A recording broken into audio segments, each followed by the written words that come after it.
to all the fucking OGs in chat. We will be starting in 5 to 8 minutes. Let me do all my nice posts, take a nice long thick pee, and let's get this Friday started properly, baby. Hello, hello, hello.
What a fantastic, fantastic start. Thank you very much, Amira, for giving the regulars, the early birds, a beautiful 5 gift subs. Thank you very, very much, Amira. Starting very soon. And thank you immediately, Jocula, for resubbing for 12 fucking months. That's a whole year, Jocula. Knowing you're a Serb, you're probably not going to live that long. Albanians are coming, baby. Starting in 4 minutes, baby. Starting in 4 minutes.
Holy shit, you fucking savages. Thank you, Kitlitza, for the 20 bits. Thank you, Amira, for the 755 fucking bits. You absolute psychopath. Thank you very kindly. And thank you, Julians, for the 1 month sub. That train is dangerously close to level 5, where we always want it, as it rises into the sky and plummets right into Netanyahu's beautiful hairy asshole.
Thank you to the legendary Pixarino for paying forward and gifting some subs. Thank you to Calvinger as well.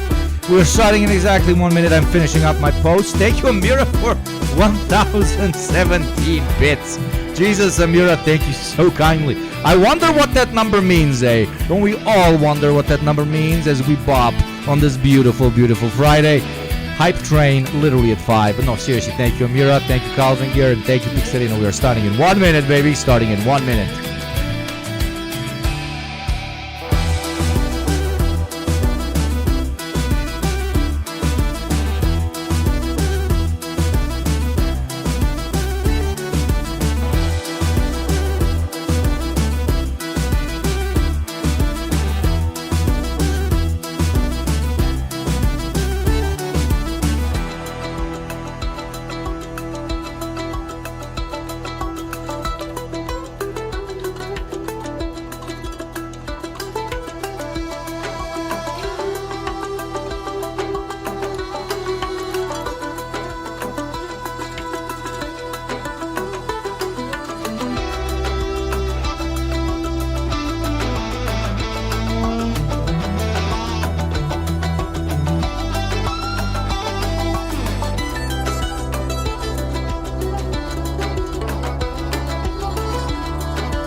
Hello, hello, hello, everybody on this fine, fine, beautiful Friday. I usually say it's a Thursday, it's a Tuesday, it's a Wednesday, it's a Monday, and I will make it feel like a Friday. But today, we are very lucky, for it actually is a beautiful, beautiful Friday. End of the week is, you know, you do not hate Mondays, you hate capitalism, but also, fuck Mondays. Very good. Very now. Okay, thank you very much to Big Man Satan Fan 420 as well for the 4th month resub. And again, massive respect to Amira for the insane donos. Thank you, Ramka. Hello. One, because there is only one working class. Beautiful, beautiful, beautiful. Starling Getso, thank you as well for the 5-month subs. I just started eating my dinner. Let's go, babies. Hello, hello. It is very nice to see you on this wonderful, wonderful day. Mods, I have no idea what we're going to be talking about today. I will literally just simply be going through the through what do you call it? Through the playlist. So I guess adapt the name as we go through the playlist. Today I am lazy boy. Today I am taking it easy. Today I am not overthinking it. I've had a stressful, long, fucking, very, very annoying day. So I just want to hang out with you guys, talk some shit, shoot some shit, play around in some shit, and enjoy ourselves while we cover some interesting, relevant topics. How you got? I'm not gonna lie, I don't fuck with the mask. Yeah, this is a different one. I had to watch the other one. I look like I don't know, a fucking racetrack. The thing, the flag that they wave at the racetrack. But I needed at this point to watch the other one, so this one will do for today. You know, that's all I can say. It's some random colors. I think I bought it in the States. It's very Picasso. It's very deep. It's very art. If you don't like it, you simply don't get it. You need to educate yourself. You're very cringe. May all the worst things happen to you if you don't like it, basically. Yugopnik, where is your mask from? It would go well with my femboy outfit. Wonderful. I bought it at the airport in the US, I think. Some random bike store. This is what the bicycle people wear, I believe. This is what the bicycle people wear. Thank you very much.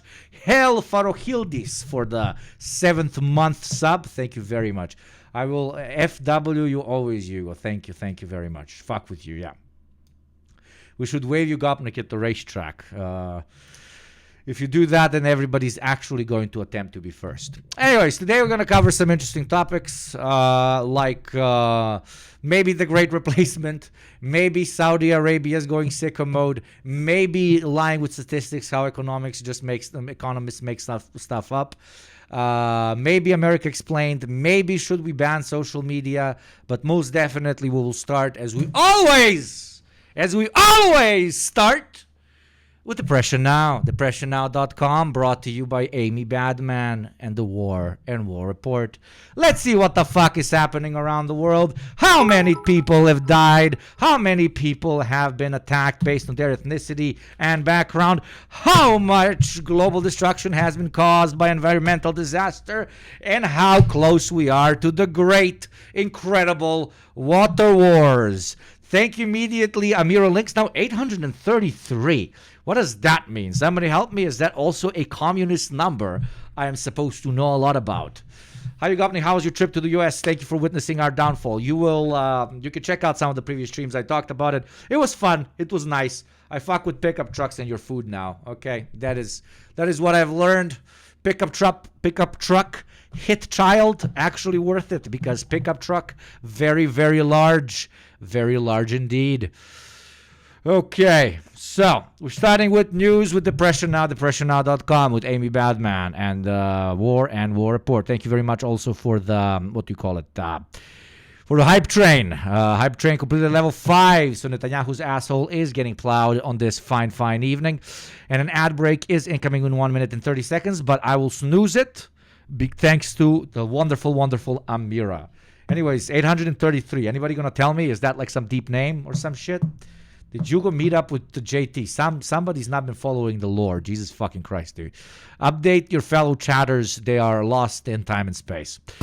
Welcome to Democracy Now!, democracynow.org, the War and Peace Report. I'm Amy Goodman. Wall Street Journal reporter Evan Gershkovich, former Marine Paul Whelan, and Russian-American journalist Alsu Komasheva landed in the U.S. late Thursday after being freed from Russian custody. I don't give a shit. Historic prisoner exchange, the largest between Russia and Western nations since the Cold War era. The three were welcomed at Joint Base Andrews in Maryland by President Biden, Vice President Kamala Harris, and their family members the cop who and rushed the corpse to came for some embrace them photos. as they stepped out of the plane. Oh, look at us. We Biden saved the spoke spies. earlier in the day, Oh, they're definitely not spies, the journalists. Oh, they're definitely not spies, the journalists. surrounded by the released prisoners' relative. That's why China is fucking running laps around Russia, dude. Remember 2 years ago when they caught a bunch of American spies? Crack, crack, crack! Like over 50 of them just fucking executed the cunts. Like no negotiations, no like, oh, I want the Chinese spy back. No, fucking track, track, track. Russia is so fucking, you're fucking cucked sometimes, bro. 3 American citizens, 1 American green card holder. All 4. 1 American green card holder. We have to somehow make this relevant for our American public. If our American public does not understand or realize that this person is somehow ethnically, nationally, or geographically linked to our great nation, then they will not care, which is very true. An American does not give a fuck about lives lost unless they are American lives lost. We can see that in every single quasi-fucking liberal immediately jumping to slobber Kamala's knob. Even though she's literally Joe Biden number 2, only because they gave them an alternative that is not a walking fucking corpse. Okay, a lot of watermelons disappearing from usernames on Twitter. I noticed a lot of watermelons disappearing. All of a sudden, it doesn't matter that much. It doesn't matter that much that she will continue the genocide, and she is the same like Biden on most things. And when it comes to the border, she's making fun of Trump being too soft. But no. Now we all must be happy, for it is no longer corpse running for president. I've been imprisoned unjustly in Russia. Paul, for Prison unjustly in Russia. Vladimir since 2020. Yes, I agree. Imprisoned unjustly in Russia. They should have just been shot in Russia. Gonna put my Zin in. Be right back, my beautiful children. Mwah, mwah, mwah. 2. Evan since March of 2023. And Alsu since October of 2023. Russian authorities arrested them, convicted them in show trials, and sentenced them to long prison terms with absolutely no legitimate reason whatsoever. None. Russian-British dissident Vladimir Kara-Murza, who has a U.S. green card, was also released in the swap, what was not on the U.S.-bound flight. In total, 16 political prisoners. That moment when you betray your own country, the Russian dude. My mask is back, by the way. I didn't realize my woman had washed it. What did I want to say? That moment when you betray your country for the United States, and then when they do release you from Russian prison after you betrayed Russia, you don't even get flown in for the camera shoots. Because you probably have to go through some like fucking additional logistics to get your passport and your domestic ID because you only have a green card. Great job, man. If you're gonna betray your country, betray it for anybody, just not the U.S. That's the guys that give you the least. Thank you very much, Screamo Wheat. Hi, Hugo. Welcome back. Nice mask. Thank you very much. Thank you very much. Oh, okay. Sorry. Yeah. No, snob on that knob. Look. Definitely not spies. Definitely not spies. Prisoners were freed, including human rights defenders and journalists. 5 of those released were German. In return, 8 Russians were released from prisons in the United States, Germany, Norway, Slovenia, and Poland.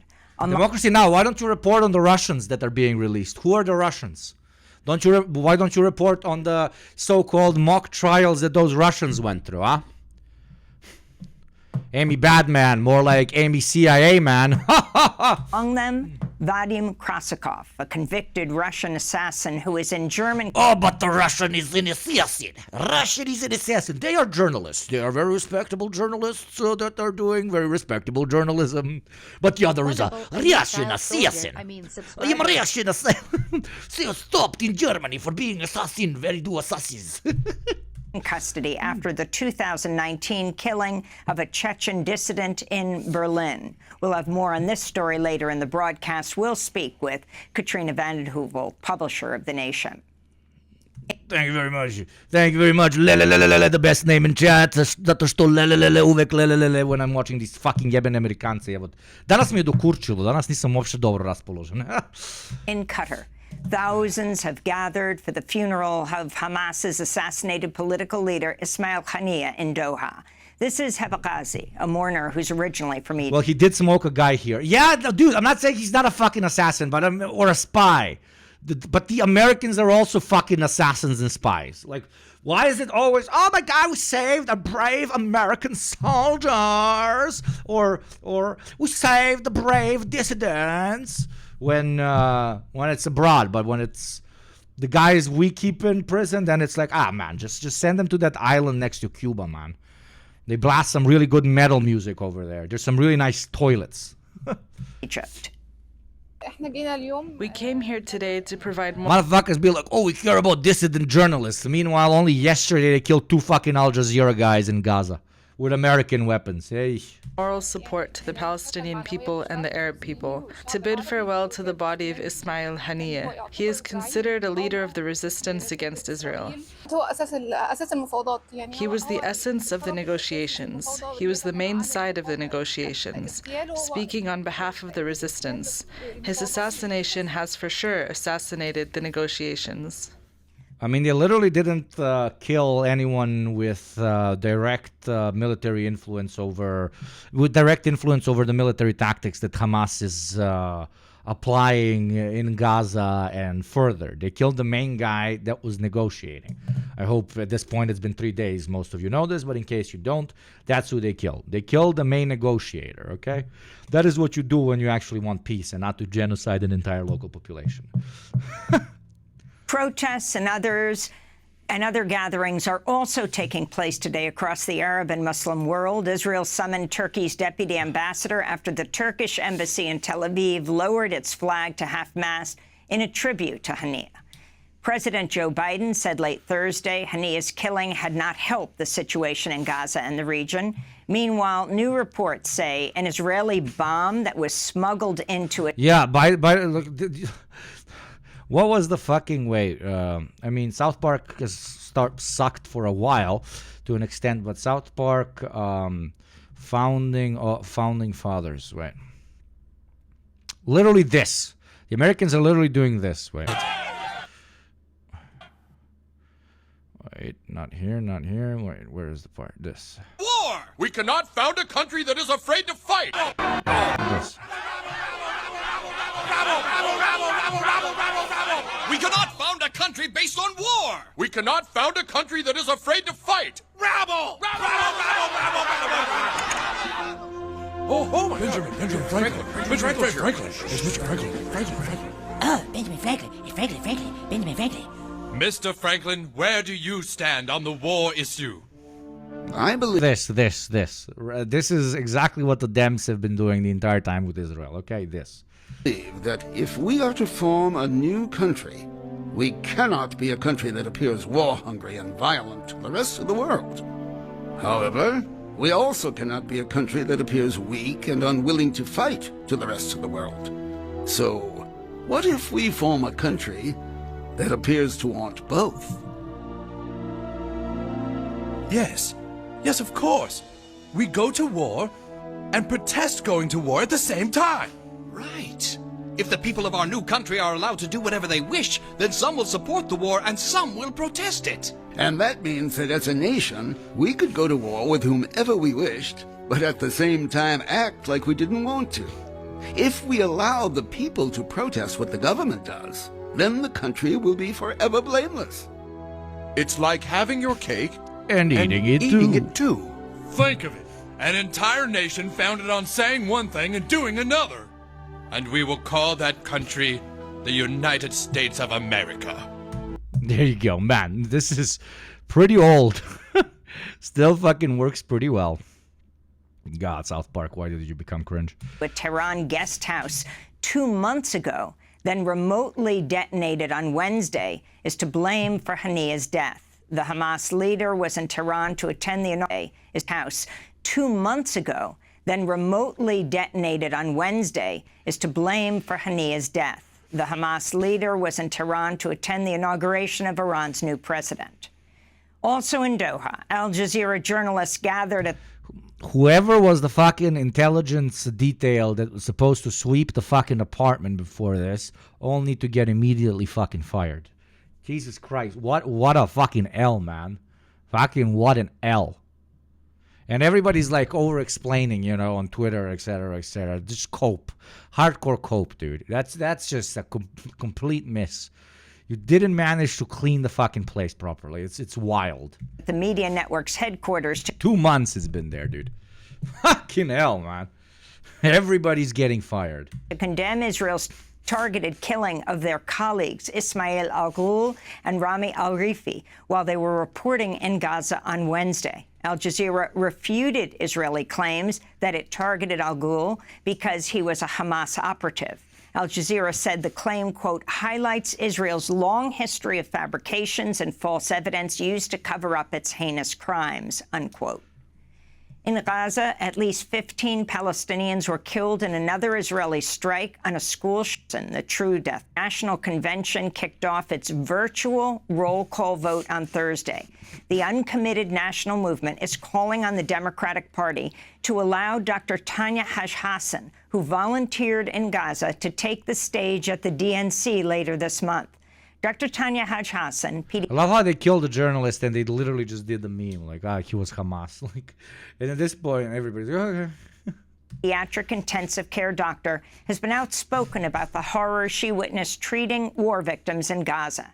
She's one of 30 delegates representing the uncommitted movement after its successful campaign got over 700,000 primary voters to cast ballots for uncommitted instead of Joe Biden to protest U.S. support for Israel's war. Dr. Haj-Hassan appeared on Democracy Now! In March after she returned from 2 weeks in Gaza. This is not a humanitarian crisis. This is the worst of what humanity is capable of, and it's entirely all man-made. And when you witness it firsthand, it's an unbearable injustice. Democracy Now! Will be in Chicago with daily coverage of the Democratic National Convention, expanded to 2 hours daily from August 19th to August 23rd. In other election news, progressive leaders are throwing their weight behind Missouri Congressmember Cori Bush ahead of her primary election next Tuesday, as the pro-Israel lobby group AIPAC is throwing millions of dollars to smear Bush and fund her challenger, St. Louis County prosecuting attorney Wesley Bell. AIPAC's Super Political Action Committee United Democracy Project already unseated another squad member, New York's Jamal Bowman, earlier this primary season. Congressmember Bush has been an outspoken defender of Palestinian rights and against Israel's war on Gaza. Dozens of Jewish activists and allies staged a mock press conference and protest Wednesday at the White Plains headquarters of Atlas Air to call out the company's role in fueling the war on Gaza. Activists posed as Atlas executives and handed out flyers designed to look like marketing materials, but that read, "Atlas Air, we fly for genocide." This is Jake Levin from Jews for Racial and Economic Justice. The U.S. government sends so much support to the Israeli military that it contracts with private companies to send these. It doesn't have enough planes to send the amount of bombs that they are trying to send, and planes and tanks that they're trying to send to Israel. It's not right. It's disgusting is what it is. Atlas Air is the world's third largest cargo company, has hundreds of millions of dollars in federal contracts, and received $18 million in New York State tax breaks and subsidies. In Sudan, the UN has declared a famine. You know the meme, find me a company that isn't complicit in genocide, and I'll sell you a fucking bridge in San Francisco, dude. In the Zamzam camp in the besieged North Darfur city of El Fasher. The camp houses 500,000 displaced people. The UN warns at least 13 other Sudanese regions are also on the path to famine amidst the protracted civil war, which has ravaged the country since April 2023. with Amy In Badman. February this year, Doctors Without Borders warned one child was dying of starvation every 2 hours at Samsen. Nearly 40% of infants and toddlers were malnourished. In Nigeria, at least 2 people have been killed in northern Niger state as security forces fired on demonstrators amidst a growing nationwide anti-government protest movement. Protesters are calling for an end to corruption, the soaring cost of living, and bad governance. This is activist and journalist Abiodun Sanusi speaking from Lagos Thursday. Things have been expensive in the market. Nigerians are suffering, Nigerians are hungry, Nigerians are angry. As you know, in Nigeria today, a lot of people are unemployed. The issue of insecurity in the north and the southeast continues to increase every day. So we are here to just make our grievances known to the federal government. The Biden administration. And in return, you were shot. Recognize Venezuelan opposition candidate Edmundo Gonzalez as the winner of Sunday's contested presidential. The Americans officially said that they are not recognizing the Chavista victory. Election. A move expected to add to tensions with President Nicolas Maduro, who has called for a new revolution if the U.S. and other foreign actors continue to challenge his re-election for a third term. Venezuela's electoral body declared Maduro the winner Monday, but his rivals have claimed they have proof that Edmundo Gonzalez received. From this side, my boy looks like he's dressed in a Bosnian flag. Confirmed. Confirmed. Confirmed. Maduro is Bosnian. I mean, how can you? Look at this, okay? Look at this. Look at this, okay? Look at this. Look at this. Look at this. Look at this. 100% Bosnian. Maduro, 100% Bosnian. That's why they're against him. They can't stand seeing a Bosnian man win, okay? They can't stand a strong Bosnian brat, okay? Received more votes, but have not made this evidence public. Here in New York, the chief of the Honduran National Police has been sentenced to 19 years in prison after pleading guilty earlier this year to cocaine trafficking charges. Juan Carlos El Tigre Bonilla was extradited to the United States in 2022 and was expected to go on trial with former Honduran President Juan Orlando Hernandez when Bonilla accepted a plea deal. Bonilla was accused of deploying Honduran armed forces to protect drug traffickers and enable the flow of cocaine shipments in Honduras while committing widespread human rights abuses while receiving the backing of the United States. Former Honduran President and longtime U.S. ally Juan Orlando Hernandez was sentenced to 45 years in a U.S. prison in June after a jury convicted him of cocaine trafficking. In Texas, Eddie Canales, a tireless advocate for Very immigrant niche news today. rights and founder of the South Texas Human Rights Center, died this week at 70. He sold coke for the Florida GOP. Okay, now I support him. 76 after a battle with pancreatic cancer. Canales was well known for setting up water stations around rural Brooks County for migrants traveling through the brutal border landscape and for helping families who are searching for loved ones who've disappeared or died during the treacherous journey. Canales spoke about his work several times on Democracy Now!, including just last year. All the good ones go, man. Continue to happen until we have a policy that makes sense in terms of receiving workers that are coming through, essential workers that are coming through to provide and contribute to this economy in this country, and then also the same. The only thing worse than being an American ally, American adversary, is being an American ally. Same time, you know. Today we formed our national liberation movement in the monastery Prohor Pechinsky. Bravo, brate, super. It's very cool, very cool. Deal with the lack of human rights from their home country. In Missouri, 52-year-old Christopher Dunn was freed this week after spending nearly 3.5 decades in prison on a now overturned murder conviction. Dunn, who is black, was convicted in 1991 when he was just 19 years old on eyewitness testimony of 2 young teens who later recanted. Dunn's conviction was overturned last week, but Missouri's Attorney General blocked a judge's order for his immediate release, delaying his freedom until Tuesday this week. South Carolina's Supreme Court ruled Wednesday death by firing squad is a lawful method of state-led execution, and it does not constitute cruel or unusual punishment, since death row prisoners can also choose to be electrocuted or die by lethal injection instead. The ruling means the state could soon resume executions, which have been on hold since 2011. The ACLU of South Carolina said, quote, "Execution is a costly, ineffective form of cruel and unusual punishment that not only fails to make us safer, but raises the possibility of the state killing innocent people in our name," unquote. But how do we make more burger if we do not execute people? Duh, we are America. Okay, thank you very much, depressionnow.com with Amy Badman. Thank you very much. You successfully, fully, and 100% depressed us. Going to the next video. This is the video we're watching. Okay, why calling culture war conservatives weird works? That is, seem to be a good channel, but work on your, my friend, my brother, my dear friend, work on your titles. That is a very difficult sentence to read. Okay.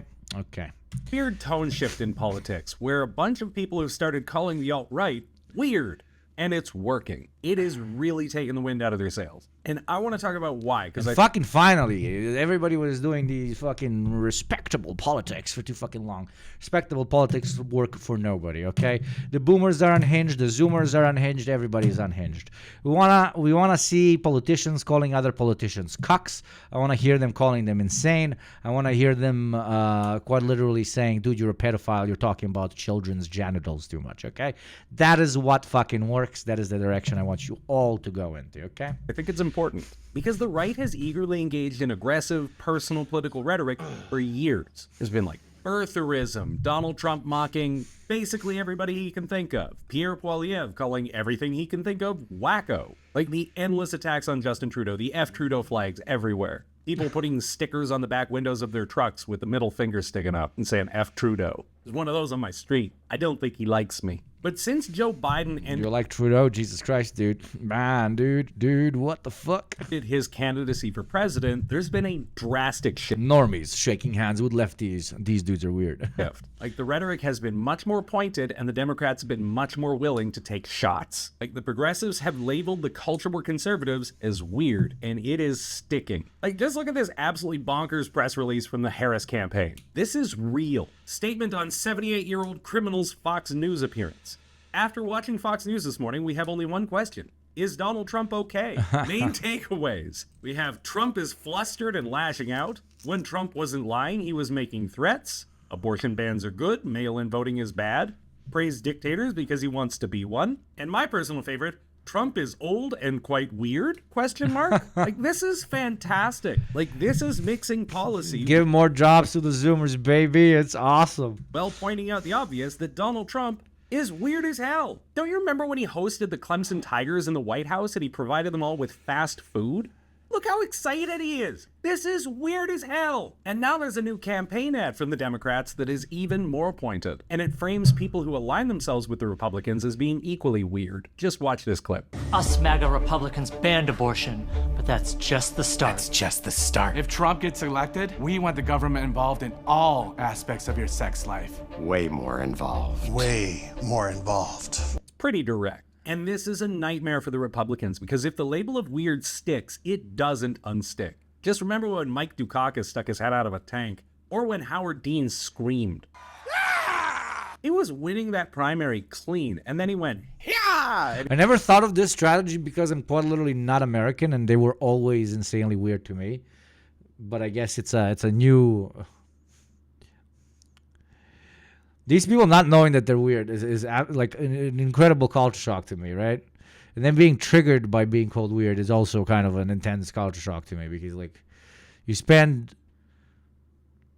Yesterday we watched a guy literally read an excerpt from a book where people are engaging in strap-on sex, and he just read it word for word and was like, this is bad, the kids are reading this. And that guy somehow does not think he himself is weird. Super wild to me. Super wild. Incredible culture shock, yeah. And he lost any chance he ever had, because it was weird, and that was enough. But when it comes to attacking the alt-right, calling it weird is incredibly effective, because fascism isn't just a political movement, it's an aesthetic. Fascism aspires to look cool. Like, the Nazis had a clear intention. They wanted to look aesthetically pleasing and impressive, to give the aesthetic of power. That's why fascist symbols often include things like eagles and powerful animals and big bold symbols like swastikas. Fascism is about an aesthetic. It's simple and it's about power. And I think this quote from Walter Benjamin really explains it. Quote, fascism attempts to organize the newly proletarianized masses without affecting the property structure which the masses strive to eliminate. Fascism sees its salvation in giving these masses not their right, but instead just a chance to express themselves. It gives them like a path to... Thank you, Uncle, for the 100 bits. Imagine telling Dugin that motherfucker is weird. Motherfucker used to be a Nazboy. Yeah, I mean, that would kind of work. Like, imagine like calling Dugin to an interview and he starts talking about how trans people existing will inevitably lead us to all abandoning our humanity and identifying as aliens. Imagine sitting and interviewing him and being like, dude, you're very weird. That is fucking stupid. You're very fucking weird. They would not be able to respond to that in any fucking way. Just sitting there and being like, dude, that's so weird. Why are you talking about that? It's so fucking weird. This is such a good strategy. It's such a good fucking strategy. To speak. The masses have a right to change property relations. Imagine telling a Nazi, like, dude, really measuring fucking skulls? What the fuck? You're so fucking weird, dude. Like, making, because there is nobody like more of the definition of an uncool nerd. There's a lot of cool nerds. I consider myself one, right? Not very cool, but at least a nerd. Plenty of you in chat, very cool nerds, right? But there are very uncool nerds, okay? The fucking Redditoids, okay? And the worst thing you can tell a Redditoid is that he is weird. And the Republican Party at the current moment is just a bunch of fucking Redditoids, okay?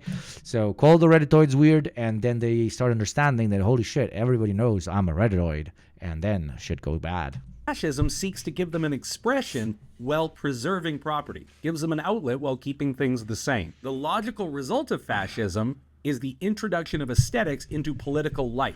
Fascism gives people the Speaking of fascism, an ad will play in exactly 10 seconds. If you do not want to be part of the adpocalypse, the fascist spread of corporate propaganda right into your brain, then consider becoming a sub to YugopnikTwitch for $6 a month of free through Prime and have an adless experience. The ad will play in 15 seconds. Thank you kindly. Feeling that they're a part of something, that they're powerful, that they're doing something.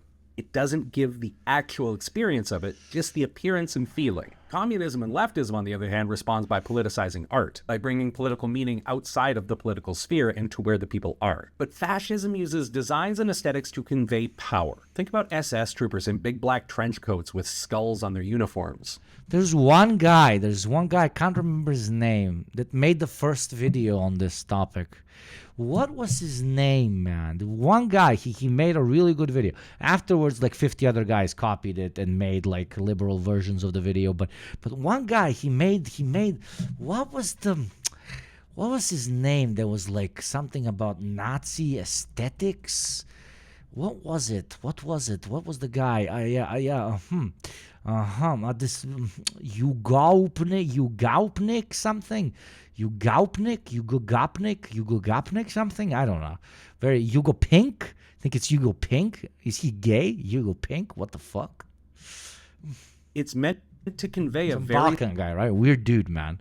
I hear he streams and wears a fucking mask, man. What the fuck? specific message with the aesthetic. It's meant to convey power and intimidation. Same with things like performative salutes and slogans. And in the movie Jojo Rabbit, Taika Waititi really pointed at how you can undermine this. There's a very famous scene where Stephen Merchant and a bunch of other characters are entering into the room and they all give the HH salute at the same time, again and again and again, so many times that it's just ridiculous. Because that's what you do.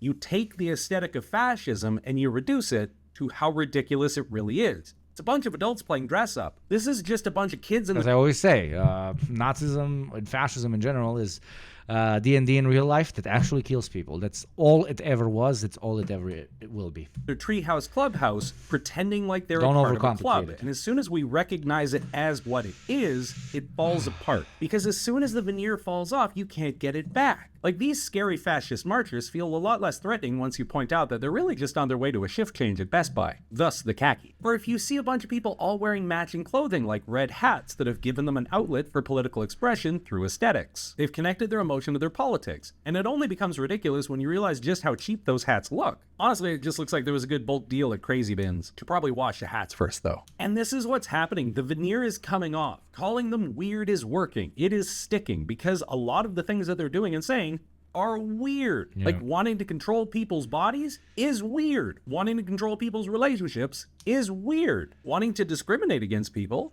is weird. Like, they want to control your life. They want to control your bedroom.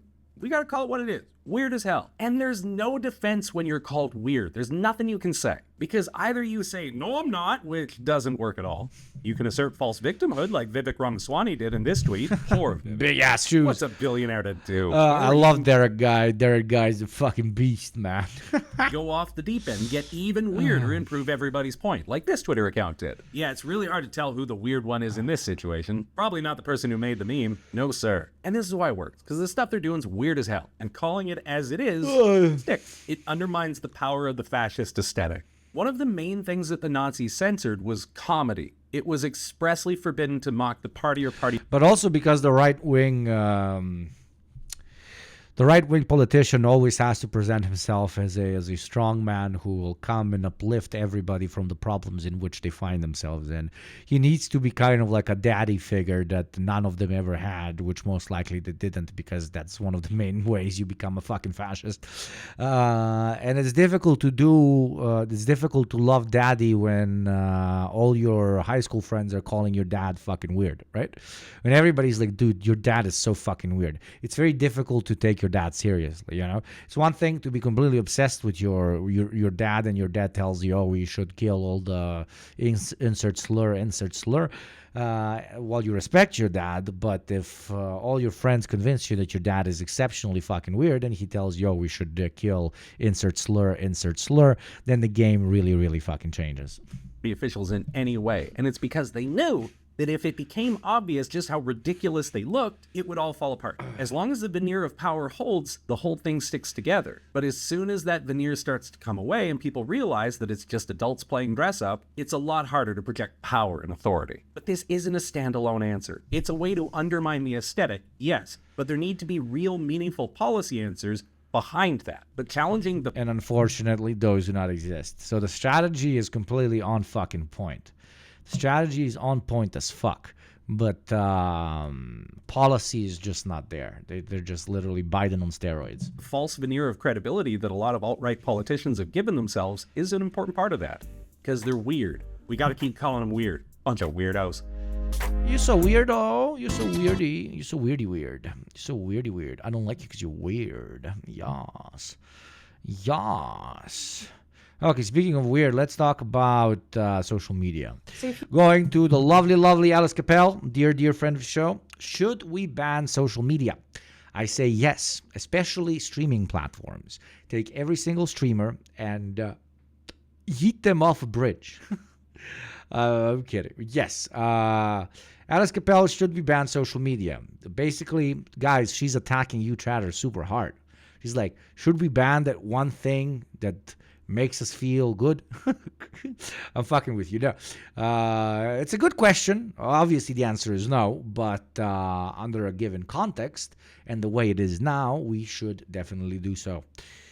Social media ran by the good old profit motive completely concentrates on taking up more of your time for minimal content generated by social media platform itself. Actually, social media de facto exploits every single person that is on the particular social media to generate content for it, completely unpaid, and in certain cases paid very, very little if they are larger content creators. But Jokula, put all the streamers in the room next to the room where all the gamers are. That is terrifying.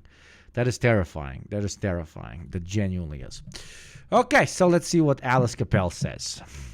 A few months ago, I did my first French workshop on social media and social justice, and it was really, really cool. And so the icebreaker for the workshop was to ask participants to share their average screen time and their relationship with social media. One of the teenage girls who were there shared that she had gone through difficult times and that social media clearly did not help her. She said that it felt like she was only recommended depressing stuff, and it made her situation even worse. To be honest, all participants, no matter their age, said that too much time spent on social media led to problems of anxiety, FOMO, self-hatred, loss of confidence, or forgetfulness, which is definitely true for me. On the other hand, I see more and more videos of people sharing how they quit social media and how good it makes them feel. These days, sharing a low screen time or staying away That's all fucking bullshit. You didn't like that's all just fucking absolute bullshit. Yeah, it's gonna make them feel better for 5 fucking seconds. Social media is nothing else but just a loudspeaker for whatever the status quo considers normal, right? You don't like what you're seeing on social media because it's a zoomed in description of the current state of society, okay? The current mental state, financial state, material state of society. Social media is simply the loop through which you get access to it. The moment you change what is normal, what is accepted, what drives, most importantly, what drives societal development, then what you see on social media will also be completely different. It's like blaming the mirror for what you're seeing in the mirror. It's the mirror simply shows the three-dimensional world in which you find yourself in. Though social media is different to the mirror because, again, it's run by corporations, run by the profit motive, run with a direct incentive to basically keep you there for as long as possible. And sometimes the type of content it will feed you to keep you there as long as possible is insanely combative, insanely toxic, shit that plays on your insecurities, etc., etc. That's also a fact. But again, it's at the end of the day just an overcomplicated mirror. If you want to change what you see on social media, you need to change people. How do you change people? By changing the systems which motivate them to become those types of people. It is liberal fucking nonsense to say that you will save yourself from this or that big fucking problem in your life by buying, one of those appless phones. Most likely you heard about that fucking appless phone from where? From an Instagram story ad by the company that makes the appless phones, okay? They're just trying to create another consumer demographic. But you still have to go out there, walk the fucking streets, step over the fucking people dying off of opioid overdose, or look at the fucking guy drive by you in the fucking Lambo while you're like, dude, I don't have fucking $20 worth of savings in my account. Okay? It's just blocking all your fucking social media accounts. Okay, sure, short term, bless you, feel a bit happier. But it's the same as like smashing all the mirrors in your house because you don't like how you look. It's not a solution. It's taking a pill to stop the pain, but not addressing the actual disease that is causing the pain. Thank you, Ranko, for the 100 bits. When communism comes, all TikToks and Instagram posts will be educational material, dialectical material. Don't scare me with a good time, man. Fuck, Ranko, you're a fucking nerd, man. On social media for days, weeks, or months is a real flex. Actually, participants to the workshop who had low screen time were immediately praised by all the other participants, so they were seen as morally better. These two observations show that people are aware that social media aren't the best and that they can be detrimental for one's mental health. This belief is so common now that it has become a sort of self-fulfilling prophecy. We don't need to prove why social media are bad, you see. We repeat it so much that it has become common sense. Now, if we all agree that social media are bad, why don't we ban them? That's the question we're going to ask. Is social media non-binary? Why are we calling social media R and social media them? Or is she just French? Which, again, I love Alice, but social media is. We should ban it. We should not ban it. Social media isn't it, right? It's not plural. I mean, media to an extent sounds plural, but social media specifically is a concept, right? Yeah, social media platforms, that's different, right? Ourselves today. First, I want to look at why is there such a gap between the way media platforms market social media as this great tool connecting people and promoting democracy, and the reality of it. Secondly, but also, Alice, the third category of people that are like, oh, social media is the be-all, end-all cause of why all the Zoomers are weird and everything sucks, and oh my God, child with iPad, which also bad, yes, but hyper-focusing on the increased usage of social media by young adults and completely associating that with every single fucking mental disorder under the sky is minimization at best, okay? It's liberal mumbo jumbo. I want to talk about the... It's like saying, oh, everybody's fat because of junk food and not because they can't afford better food, because they're depressed due to job alienation, and that's why they either because they cannot afford or because they want to feel something, over-consume high calories, and therefore become chubby or fat, right? That's the difference. Just, bad food bad, don't consume, versus all the things that lead people to consume bad food. Very different analyses. Same like, all social media bad, or social media bad because it is a zoomed in interpretation of all the things wrong with modern neoliberal capitalist society. Very, differing levels of analysis. Implications of banning social media. And finally, we'll look at what's being done to provide what social media are supposed to provide.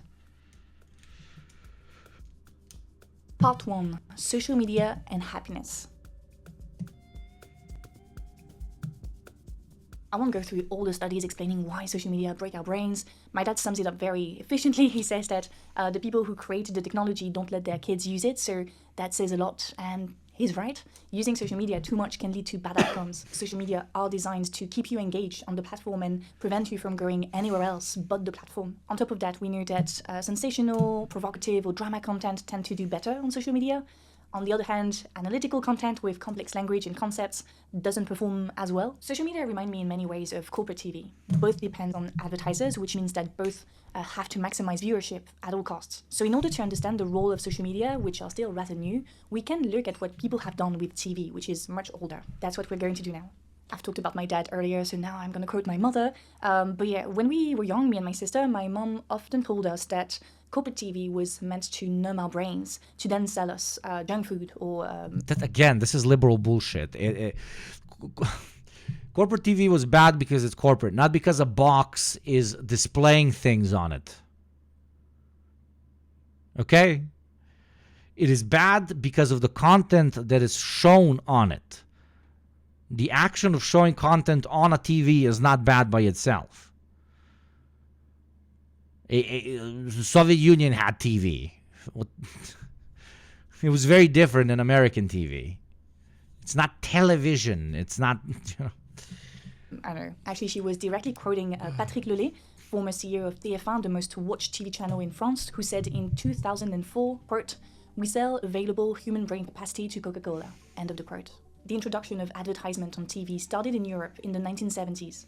Previously, radio and TV were owned and run by the state. In Italy, for example, only state TV was distributed nationally.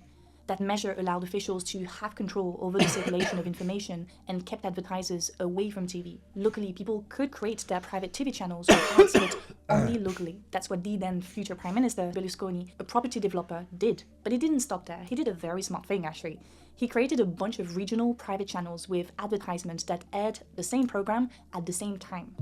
So he basically recreated a national TV channel. On Berlusconi's channels, women were systematically sexualized, people danced and laughed and played games like The Price is Right. Everything was done to entertain, to then sell, quote, brain capacity to Coca-Cola or any advertiser, really. People loved it though. Stay-at-home mothers loved to have the Strumpf on TV at dinner time instead of the national news because it kept their kids quiet. People loved it so much that they protested when one of the regional channels had to shut down because of a judicial decision. Berlusconi's TV was seen as the TV of the people, of consumers. He said himself that his programs were good for democracy because it made people happy.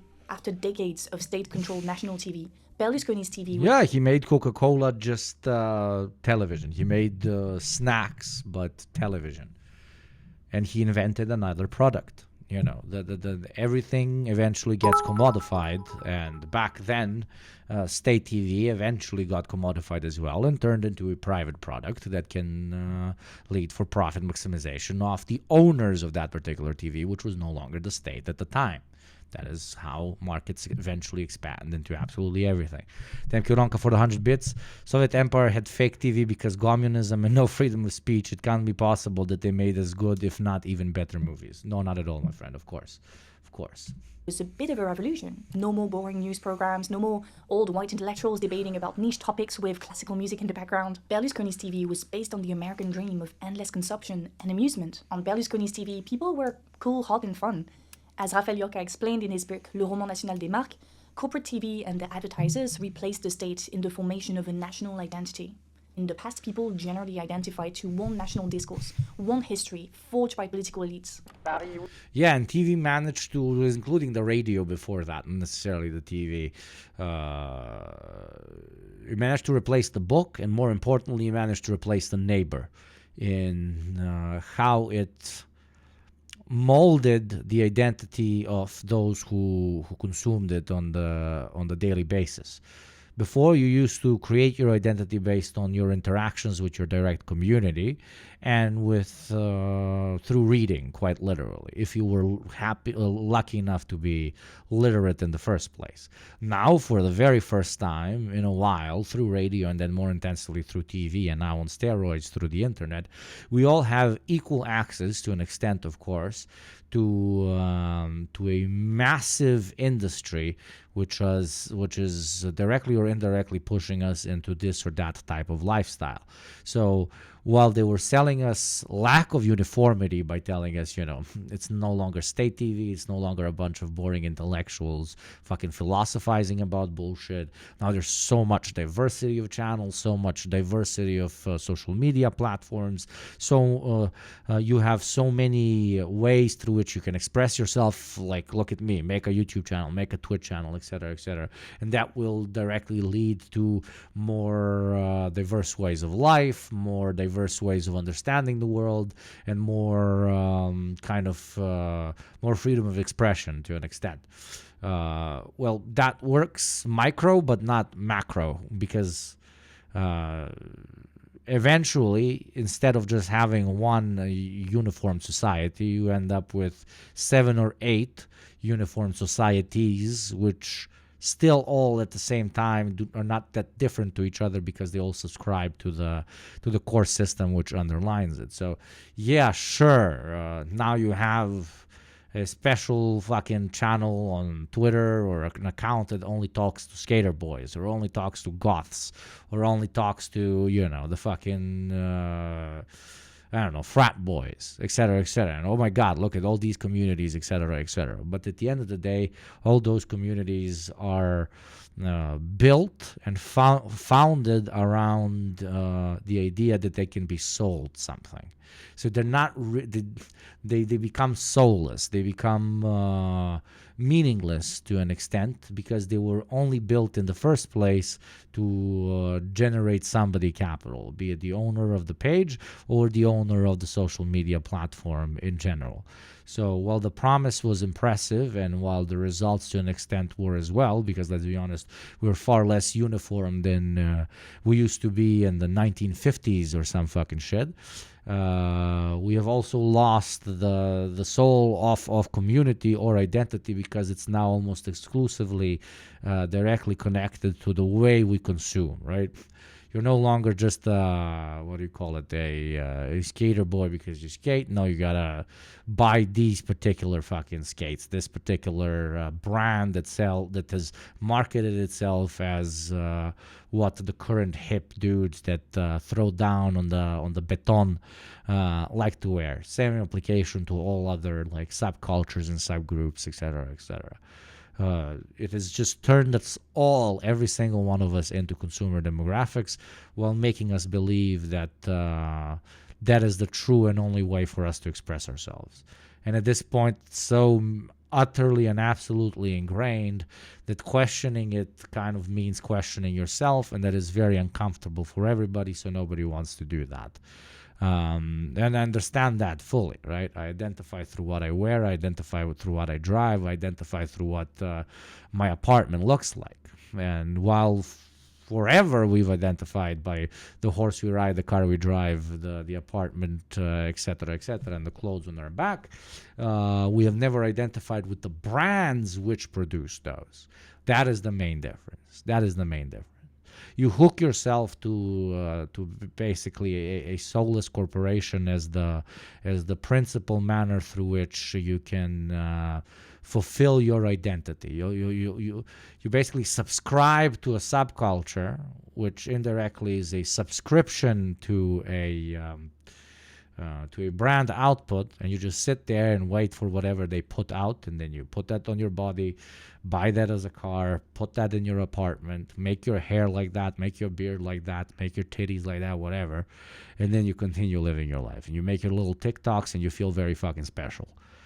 Well, none of you are. The only people who are quote-unquote special, because again, that's how capitalism works, is the guys that sold you that shit, okay?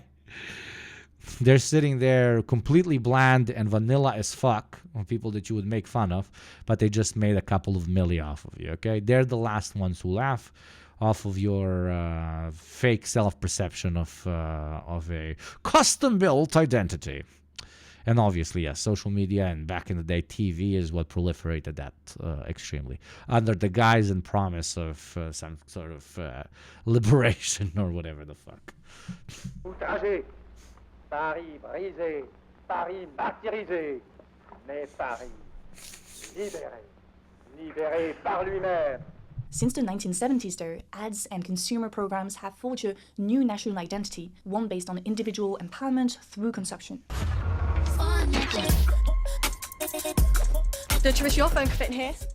The Italian case is such a good example of that replacement, since Berlusconi, the corporate media guy, became the prime minister of Italy. Over the years, he managed to forge the image of the patriotic consumer through his ownership of the AC Milan, that's for the patriotic side, and through his TV channels, that's for the consumer side. He was the man of the people, a representation of Italian consumer society. We're in the 2020s now, the neoliberalization, oh my god, I will never be able to pronounce this word. The neoliberalization of Western societies started more than 4 decades ago. We've witnessed the monopolization of TV and radio by billionaires who certainly influence the editorial lines of their media.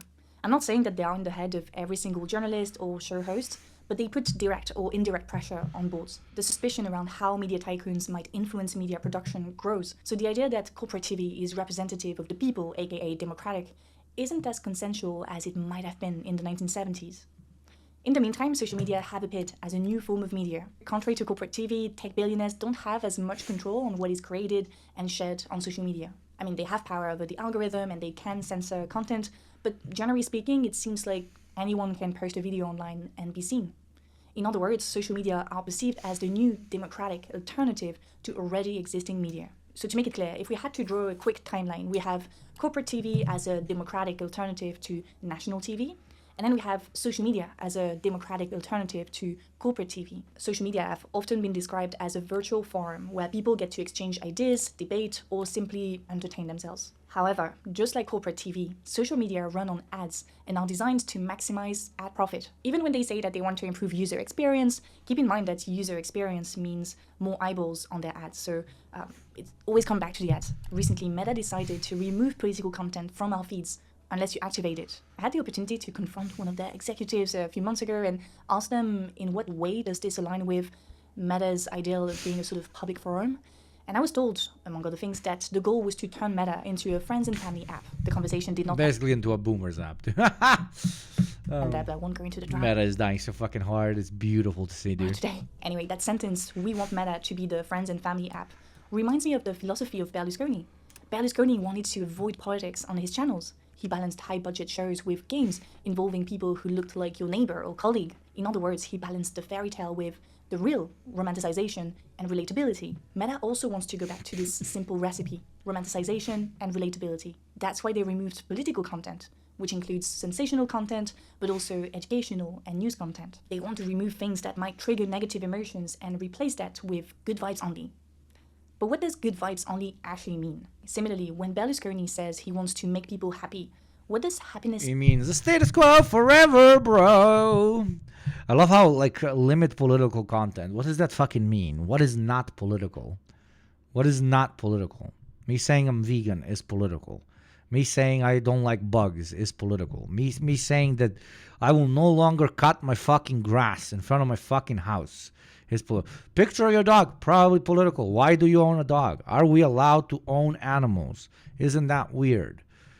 Should we question domestication of animals in general? Everything, if you want to be annoying enough, is what I'm saying. If you want to be annoying enough, everything can be political. So I can go around Facebook and fucking flag every single fucking person for being political. actually mean? I think it's pretty clear now. Gooning is not political, okay? Gooning is the eternal religious doctrine of Yugopnik chat. Okay? Do not politicize such an apolitical thing that unifies everyone from all spectrums, both political and autistic. Okay? It means happily ignorant.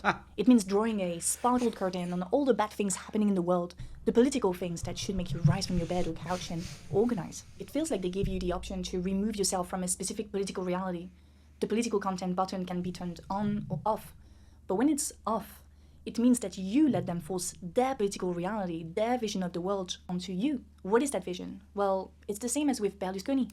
It's the conformist, consumerist lifestyle. Sure, content like Shein hauls or lifestyle vlogs or gaming videos aren't explicitly political, but they promote a way of life that has political consequences. For example, women on Berlusconi's TV channels were mostly presented as sexual objects. His programs conveyed a certain vision of womanhood, one that can be detrimental for women and their fights. Similarly, Shein hauls might be fun to watch, but their existence depends on the exploitation of working-class women on the other side of the world. And even if you don't care about the political...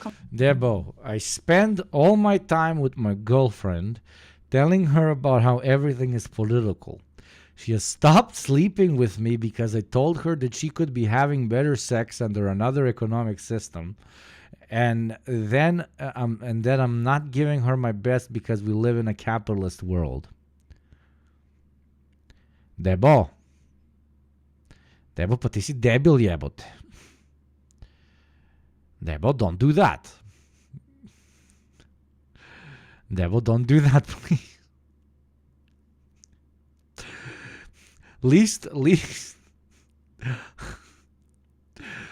masochistic communist, Debo, okay? We love making our lives fucking horrible, don't we? Debo, please don't do that. Okay? I understand being extremely comfortable about many things with your partner, about any type of conversation, but I think the limit should be at... hey, you know how our sex is like, at a pretty okay level? Well, you should not like it. You should be annoyed that I'm not fucking you better because we're living in capitalism. I would fuck you much better in communism. Okay, the way you have that conversation with your partner is you do toxic masculinity. Okay, you know what you do? You say, don't all your girlfriends like complain all the time that their boyfriends aren't having good sex. Okay, that's how you go. You ask her to tell you about how her friends are not having good sex, and she has at least one friend that is not having good sex, right?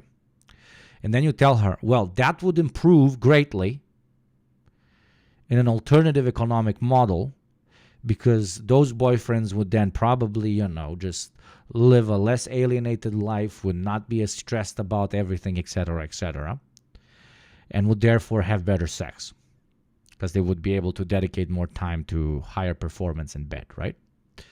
So that's the toxic and proper way you should do it. Outsource it to some other boyfriend, not laying pipe good enough. Never talked about yourself, okay? Or just don't have the conversation in general. But yeah. Wow, chat sometimes blows my mind. You guys are impressive. For everything else, there is alcohol, yes. The one dispenser of alienation at any point. Consequences of that way of life. Think about how it affects you, your sense of self, the creation. This is your social responsibility to lay excellent pipe. It is.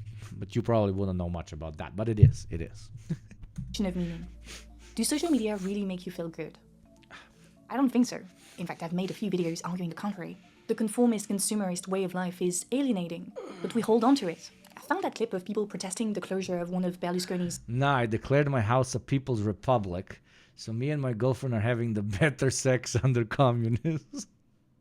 You fuckers are so weird. I love it. Oh. Local TV channels. Fascinating, to be honest. I bring up spreadsheets describing the detrimental effects of globalization in the South while climaxing. Oh. Just deep down, these people protested so that a media tycoon there is a word why they call it communism. Continue to make millions by breaking their brains. They do it because their freedom to be entertained has been taken away from them. There are fewer and fewer ways of finding entertainment outside of capitalism because more and more things get privatized. So fighting for our right to be entertained, like people on that clip did, means fighting for more capitalism, more alienation. So I think it's time to go back to our initial question. Should we ban social media? Part 2. When social media are banned. Oh, God bless, shit, God bless. I'm doing the sneezies, I'm doing the coughies. I am about to die on stream. Tune in to YugopnikTwitch to see him literally die. By watching this video. I've been reporting on the arrival of high-speed Starlink internet.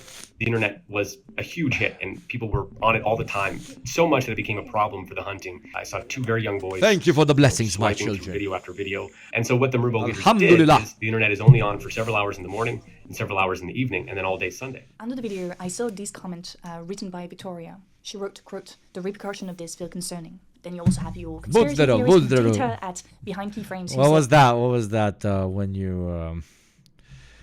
you sneeze around you? There's one with Muslim friends, and then when you sneeze Slavs. No.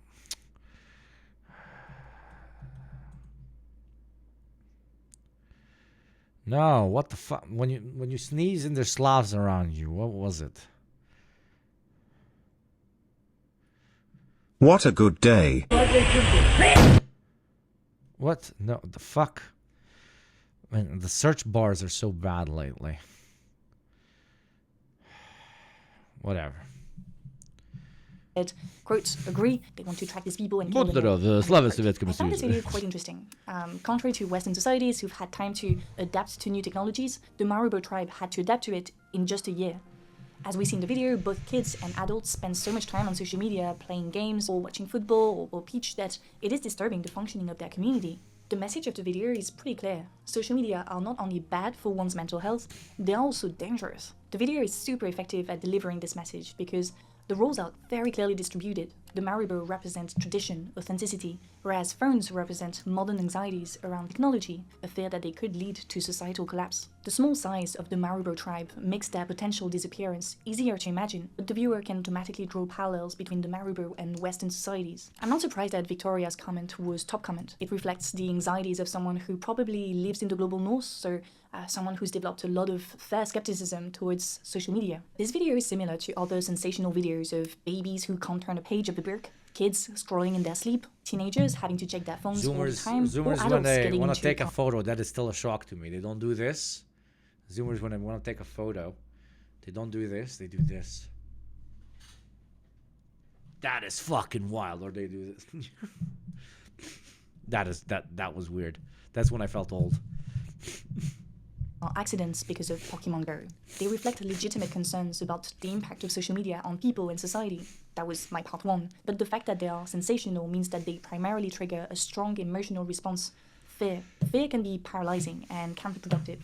As soon as someone introduces fear in a conversation, emotions can take over and facts can be overlooked. Demagogues know this very, very well. They repeat the same scary things all the time until you stop to believe in it. And once they get you, Same like me. I always repeat it.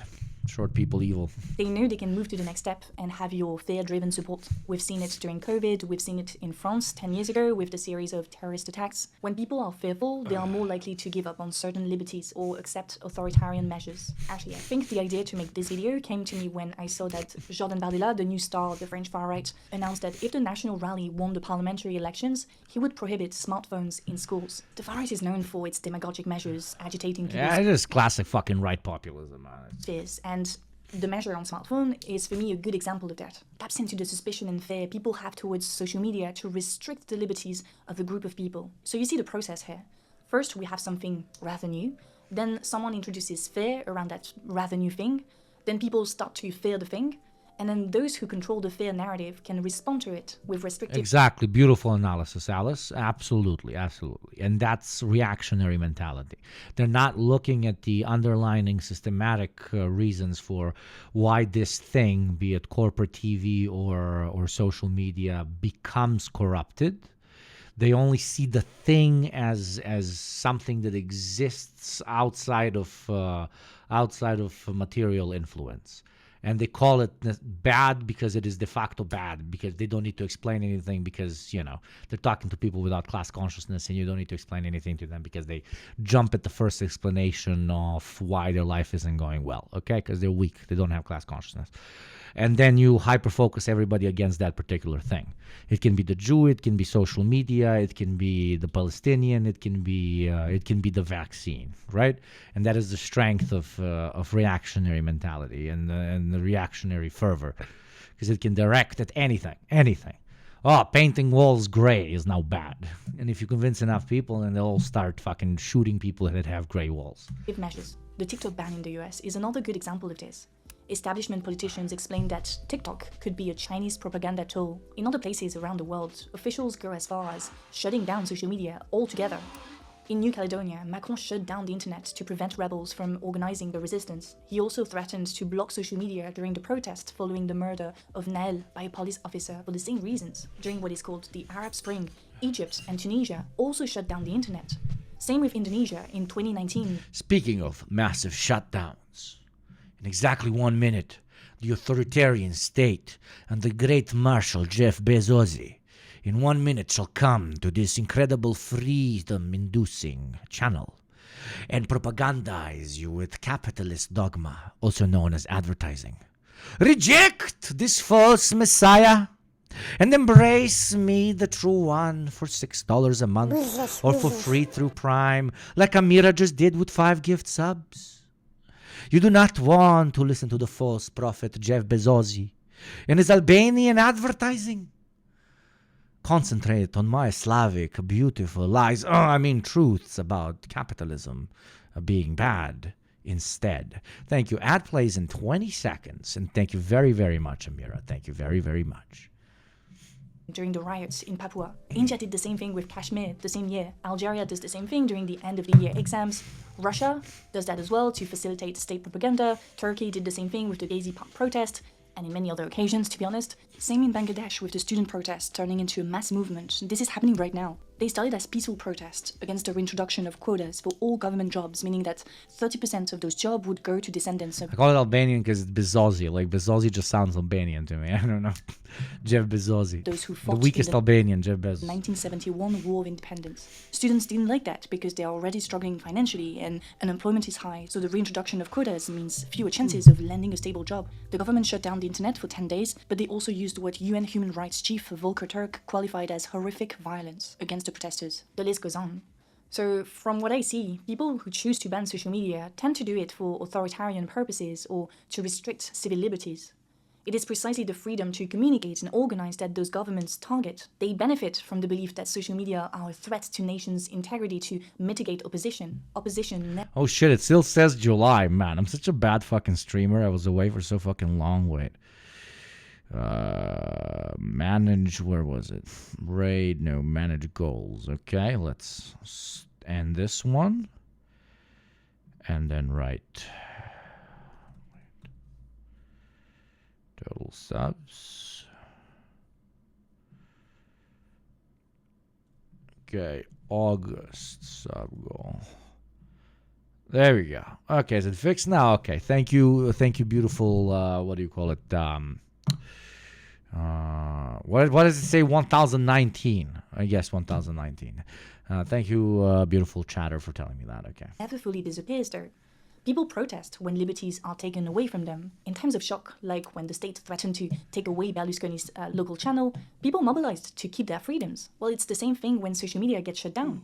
That doesn't mean that social media are democratic, but they are perceived as more democratic than corporate TV, so losing that means losing a little bit of democracy. Okay, so far we've shown the gaps between what social media platforms claim to be and what they are in reality. An expansion of corporate TV meant to promote the conformist, consumerist lifestyle. We said that the conformist, consumerist way of life doesn't necessarily make us happy, it rather alienates us. But we've also shown that banning social media might not be the answer because it ultimately takes away some of our freedom to communicate and be entertained. Those who ban social media tend to do... Yes, the same way cars will change with a systematic change, apartments will change, the church will change, religion will change, apartments will change, parks will change, the fucking subway system will change. I don't know what other examples to give you. When you change a system, so will social media, my beautiful friends, okay? Don't hyper-focus on tiny aspects, on which Alice is very eloquently and beautifully putting. Don't concentrate on this thing bad, that thing bad. Concentrate on why this thing bad, why the other thing bad. And the answer is almost always due to the underlying system, which pushes it into this quote-unquote bad direction. Do it to serve an authoritarian agenda. So, is there a way out of this? Authoritarian agenda? At the moment, not really. I mean, you probably saw an ad before watching this video, and it's likely that I have a sponsored segment at the end of it, so yeah, my criticism exists in the context of what I criticize. I'm an anti-capitalist. Gay sex will change, genders will change. Yeah, brother, we'll change all the genders. We will change all the gays. All shall be the gay. I be gay. You gotta survive in that system, but I never really resonated with that excuse. If I wasn't on YouTube, I would probably be an English teacher, an ornithologist, or a tennis instructor. I've always prioritized what I love over money. That's why I quit law to do English studies, aka unemployment English teacher.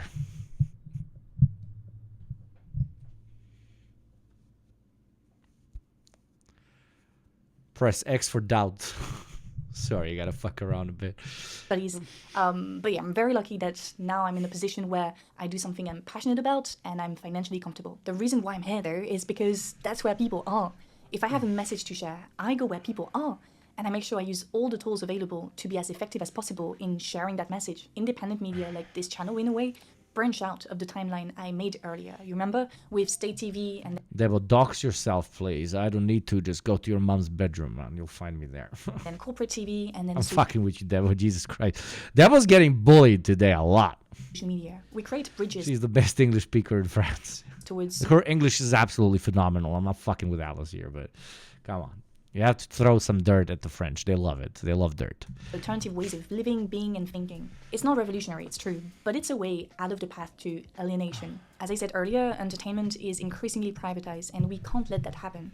people enjoy critical work, video essays, and social commentaries, but they also enjoy and deserve entertainment. And I feel like as anti-capitalists, we're lacking that. So yeah, I think I will leave it on that note, semi-optimistic note. I mean, we are making progress in the context of a system we can't compete with. Thank you, Alice. Go subscribe to Alice if you have not. Dear friend of the show, makes great work. Video started very liberal, but then got a lot of materialist analysis in it. Alice, as always, doesn't disappoint even when worry comes in. Thank you very much, Alice. Now, Saudi Arabia, extremely weird place. Basically, the mob runs a whole country. And then that mob went to the Yankees and was like, yo, we're the mob, and we call ourselves princes. Can you, like, buy the shit out of our oil? And Americans were like, say nothing else. Say nothing else.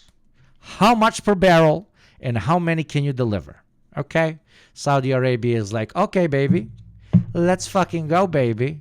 We will feed every single pickup truck, every single McDonald's factory. We will make sure all those KFC chickens are nice and warm until they grow very big.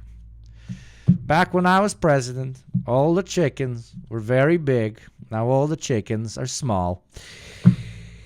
Saudi Arabia. Let's learn more about Saudi Arabia. Let's go. Saudi Arabia is burning hundreds of billions of dollars building an absolutely insane sci-fi eco-region in the middle of the desert, billed as the future of human-centered urban living inside of a futuristic hub for business and technology. It's called NEOM. NEOM has been getting a ton of media hype recently, driven by badass renderings of planned features like a ski resort in the desert, a line-shaped horizontal city, and an upside-down skyscraper in a mountain. But I have to say, even after seeing all these... How about first women's rights and healthcare? Thank you. These cool pics, me still confused, which is why I've decided to launch an investigation titled Orientalization. Orientalization music. Ha ha ha. NEOM is currently the biggest construction project in the world, which is impressive considering that... Yum, yum. This sounds like when you buy a pirated version of Halo at like your local Eastern European, fucking pirate shop, and you start playing it, and all the guns in Halo are like yum yum, yum yum yum. But it's mostly just a hole in the sand. However, the plan for NEOM is to become pirate shop, yes, pirate game shop. Yum yum! Of distinct regions, each with their own fun vibe that defy the laws of science and architecture. Take a look. This is Oxygen, the world's largest floating structure. Trojana, a year-round mountain destination. Aquilum is built inside. This is just a continuation of what we've had in Silicon Valley for so fucking long. These dudes sitting down and like, I will make app where you touch screen and it tell you if you have disease. Now, please give $1 trillion. And fucking investors being fucking gorillas as they are like, yes, here you go, $1 trillion. Thank you very much. Build app, please. 5 months later. We will not build app, but we will steal $100 million. Goodbye, you will never see me again. Oh shit, we fucked up again. Let's find another company to give ridiculous amounts of money to instead of any fucking government structure that could, I don't know, build fucking trains or, I don't know, heal kids from leukemia. And it continues and it continues and continues. Saudi Arabia was like, dude, let's show the Westerners shit like insane stuff and be like, give money. They'll give money because American brain is literally, if it's a YouTube video, it must be true. Okay? So let's go. The line, a 500-meter high, 200-meter wide, 100... Hello, I would like 100 trillion. I would like 1 million beers. How will you pay for these 1 million beers? Look at Nyom. Nyom, nyom. Sir, there you go. 1 million beers. Yeah. 70-kilometer long city of the shape of, well, a line. All right, but I mean, who am... I will build app, which will tell you when your diaper poopy. $1 gajillion in venture capital. Yum, yum. Among Us hasn't created an unrealistic to-do list. Now, there's been a ton of... My mood has improved. My mood has improved. Thank you very much, chat, for sticking with me as my mood was down. My mood was down. My mood was bad. My mood was susibaka. But it is no longer susibaka. It is already very correct. For the zin has hit. For the temperature in the room is stabilized. For it is Friday. It is greatness, and we must celebrate. We must celebrate just like Debo's beautiful emojis of two kissing beautiful men. We must all celebrate. So let us continue on our trajectory of exploring death to all fucking headphone wearers. I swear to God, okay? Reporting on Neom's wild architectural ambitions. One of my favorite pieces so far. Well, let me power up a bit more. I'll power up. Wonderful. A new Don't do child drugs. soldier. I mean, subscriber. Thank you, vegan, by the way. Thank you very much for the prime sub, my beautiful child soldier. Another one joins the great army of Gunnerstan SS officers. Obergruppenturmführer vegan BTV. We shall overtake Britain and goon all over its streets. Comes from fellow A-list sex symbol Patrick Boyle, whose recent dive into Neom's design was a big honkin' hit. I invited Patrick to walk us through his favorite elements of Neom's urban planning. Hi Dan, Neom truly is an amazing project. Included in it... Jesus, you are really overdoing the fucking framing and like it looks too good. I do not trust you. ...is a city called The Line, which will be only 200 meters wide, but 170 kilometers long. This is quite an egalitarian plan, given that now everyone in the city will have a bad commute rather than just some people. There are other great ideas in the city too, such as the robot dinosaur park, a giant artificial moon hovering over the city, which will likely... This project will absolutely never happen. All rich people in chat, please give me the money instead of donating to that. What's my project? My project is I will...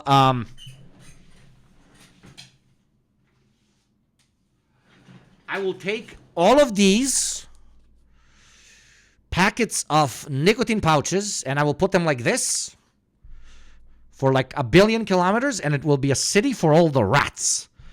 You don't have to kill all the rats in New York. You can just build them Zin cities. And every rat gets a nice little box. And they just all live there. So give money instead of to the Saudis. Thank you. Images from outer space. There's going to be a beach with glow-in-the-dark sand. There'll be schools with holographic teachers, a metaverse platform. Oh my God, holographic teachers. If I wasn't listening in class before, I definitely am not. If the motherfucker's a holograph. What's he going to do? Fucking give me a holograph slap? Shout at me in holograph? Fuck you, holograph, motherfucker. We need to invent a slur for holographs. A digital asset market. What would be a slur for holographs? So, yo, you holo instead of homo, you holo. Crypto and NFT trading, a hyperloop, a mixed reality social media experience. Global holo, am I right? And flying autonomous taxis.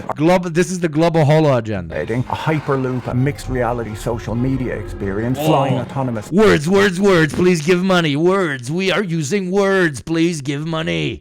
Taxis, artificial rain, human gene editing, robot cage fighting, a sport that's really growing in popularity. Robot maids, which might just be one of those robot vacuum cleaners, but I think it'll likely be much better. And best of all, 24-hour surveillance with face recognition cameras and drones. That is unironically very good. We support that very much. Because Xi Jinping himself gives me money, even though I have not received much She-bucks in a while from the great Lord, from the massive, very enlarged, very thick CCPP in my mouth.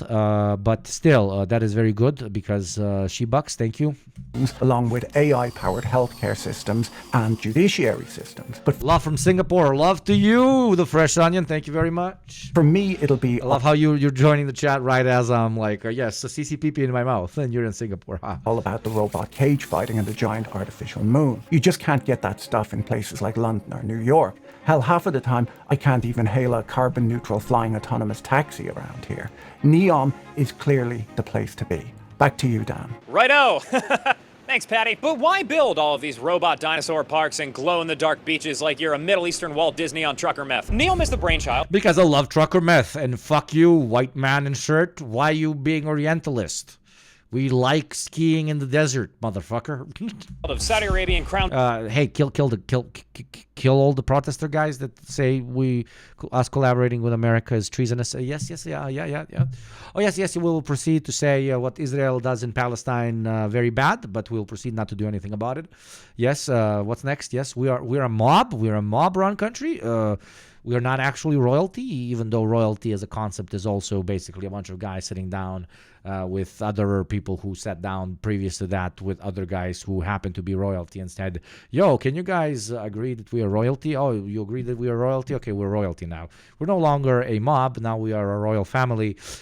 Please work with us, America. Thank you. Prince Mohammed bin Salman. MBS is the autocratic leader of Saudi Arabia, and other than murdering journalists, his big thing is something called Vision 2030. Right now, Saudi Arabia is the world's #1 oil exporter. It also owns the world's biggest oil company, Aramco. Vision 2030 is a grand economic plan to diversify the kingdom's dependence on oil before the world transitions off of fossil fuels and oil becomes worth a whole lot less. The idea is to diversify the Saudi economy by investing their oil money in a bunch of different stuff. U.S. tech stocks, sports league. And they're investing it exactly in what a fucking mob, a mob boss would like to invest in. Yes. Sir, eventually oil is not going to be the big thing, and our country will not be able to survive because we've pretty much built our entire economy around the oil thing. Maybe we should do like the tourism thing, the way the Arab Emirates are doing. They're building all these hotels and all this relatively pretty stuff so people can visit it. Yes, we do this, but on steroids, okay? I want ski in desert. I want billion-mile line, and we call it city. Da? Good? AI development, green energy infrastructure, and yes, futuristic sci-fi cities in the middle. But how will we build this, sir? From bones of Yemenis children. Sir, what?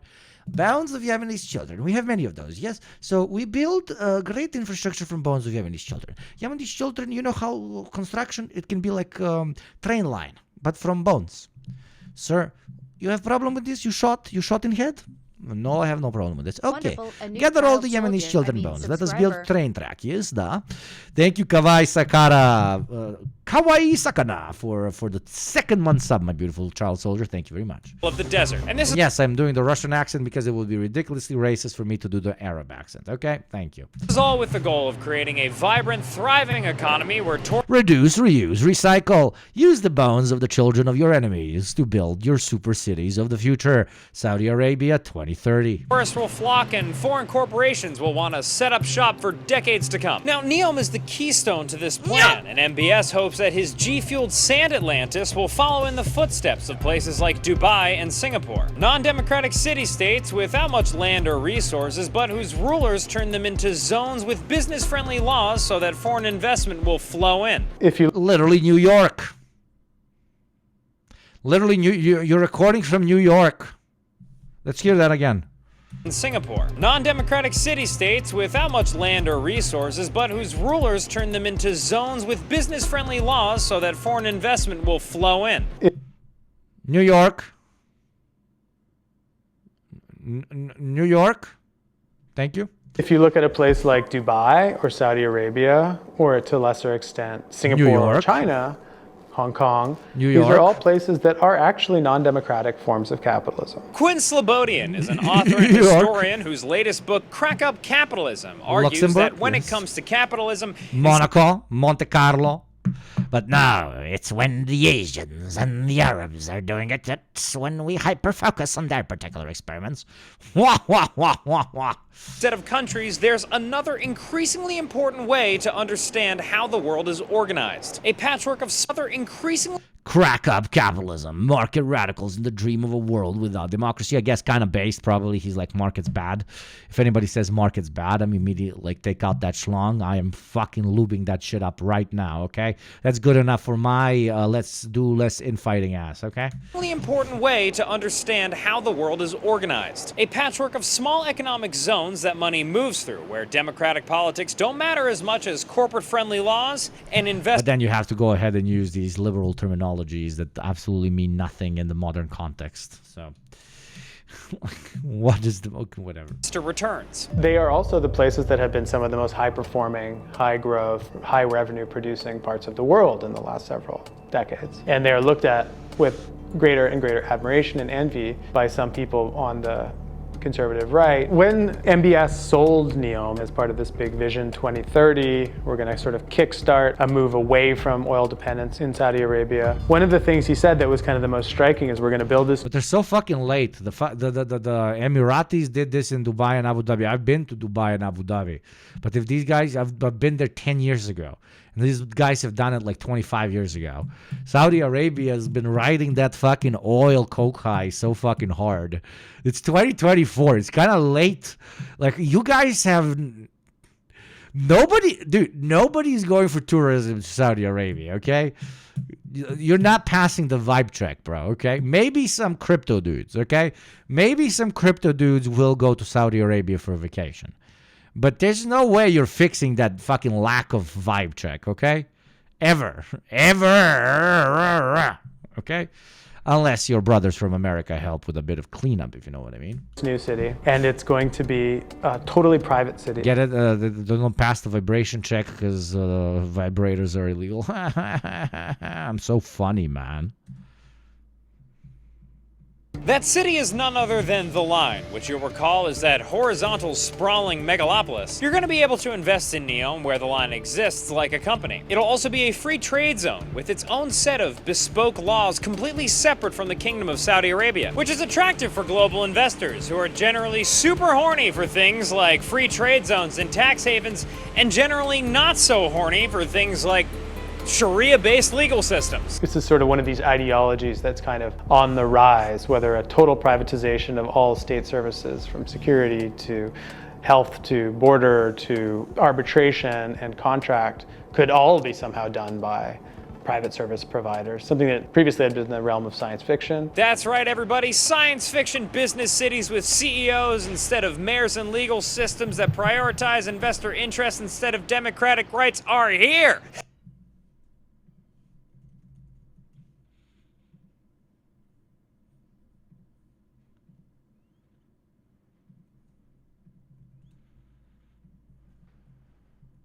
That's right, everybody. Science fiction business cities with CEOs instead of mayors and legal systems that prioritize investor interests instead of democratic rights are here.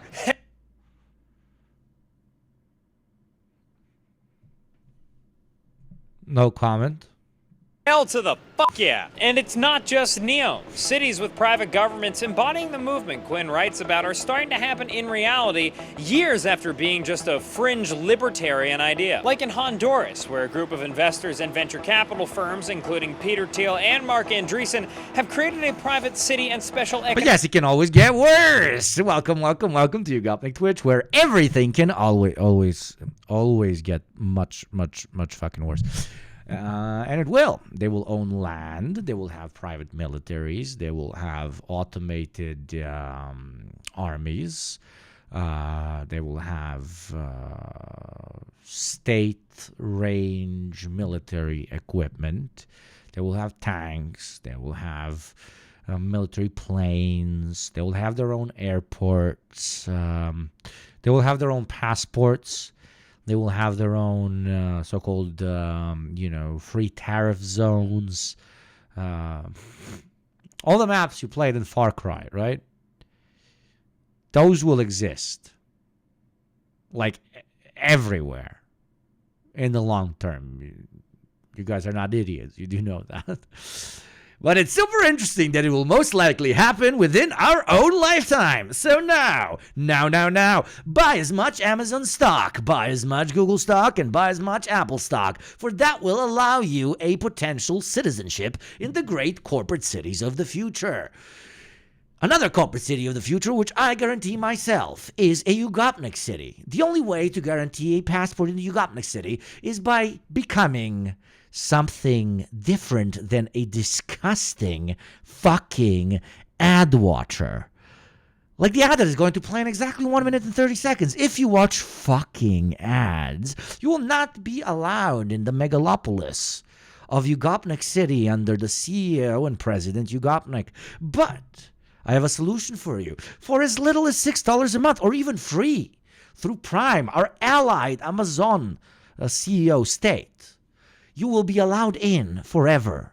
Our bunkers, our slave fields, our sweatshops will be fully at your disposal if you show a receipt of once having been a YugopnikTwitch subscriber. The ad will play in 45 seconds. Decide your future now. That was a 9 out of 10-ish, I think. On an island off the coast. What I wouldn't give to spend a day on a libertarian island just shooting guns and drinking Red Stripe and peeing wherever the government says I can't. And in this context, NEOM's launch, a splashy TED Talk announcement, a good-looking pitch deck, and... Man, your segues just kind of make me feel bad now. What the fuck? Why? That wasn't sad. I mean, that was not sad because it's truth. So it's kind of sad, but yeah. Blasting promo videos from your social media accounts before you've actually made anything starts to look a little bit less like how you build a city and more like how you launch a startup. Well, I mean, a lot of it, I think, is just the outcome of the early 2000s hype world of Silicon Valley. The idea has really come up. I literally called it in the first 20 seconds of the video for all you chatters that have been here since then. I literally called it in the first 20 seconds, not pre-watched, I swear. With a cool name, come up with a good concept, and, you know, make a good pitch deck, and then, you know, figure out the rest later. If you look at the things that were supposed to happen, it's going to be supposedly big green. Thank you very much, NSK. You have immediately been granted a passport of the great Yugopnik Gunner state of Jizrael of the future. Your CEO thanks you. You shall be liberated from democracy and instilled as one of my great vassals in the expansive state of Yugopnik town. Thank you for your service, my beautiful, beautiful child soldier. Hydrogen plants involved there. There was going to be a massive desalination plant. They were going to have this sort of super high-tech new logistics hub and deepwater port. And despite many of the good intentions NEOM says it has, it turns out that turning sci-fi into reality is really hard and really expensive. MBS once said that he expected the first phase of NEOM to cost about $320 billion by 2030. So far, NEOM is estimated to cost $500 billion, and most people think that's a gross underestimation. And maybe it would seem worth it if the desert was littered with these kick-ass cyborg palaces we were promised, but so far, that ain't how the cookies crumble. Construction has only really started in earnest in 2 out of the 10 developments that NEOM has announced. Sindala and the Line. But the Line's first phase... Thank you, Figgy, for donating a passport towards our future impenetrable corporate Gunner state of Jizrael to yet another proud child soldier. Has been downsized from 10 miles to 1.5 miles, and its long-term goal remains 105 miles total. Meanwhile, estimates were to have 1.5 million people living there by 2030, and now that's been downsized to only 300,000. And imagine the prices. Imagine for them to make up for the $500 billion investment, which is most likely like small. Okay, let's do wait, online calculator. Online calculator, okay? So, insanely bad math, right? 500, this is 1,000, this is million. Wait, it's so weird when it doesn't give you the commas, bro. Okay, so 500, 500,000, 500 million, 500 billion, okay? $500 billion if 300,000 people live there, okay? 1, 2, 3, okay? If 300,000 people live there and you want to like make the exact amount from every single one of them that would pay off the city, the cheapest apartment, okay, the cheapest you can make a place for life per citizen in this place is 1 million, and very satanic, okay? 1,666,666 okay? Satanus Spiritus Sancti being born in here, okay?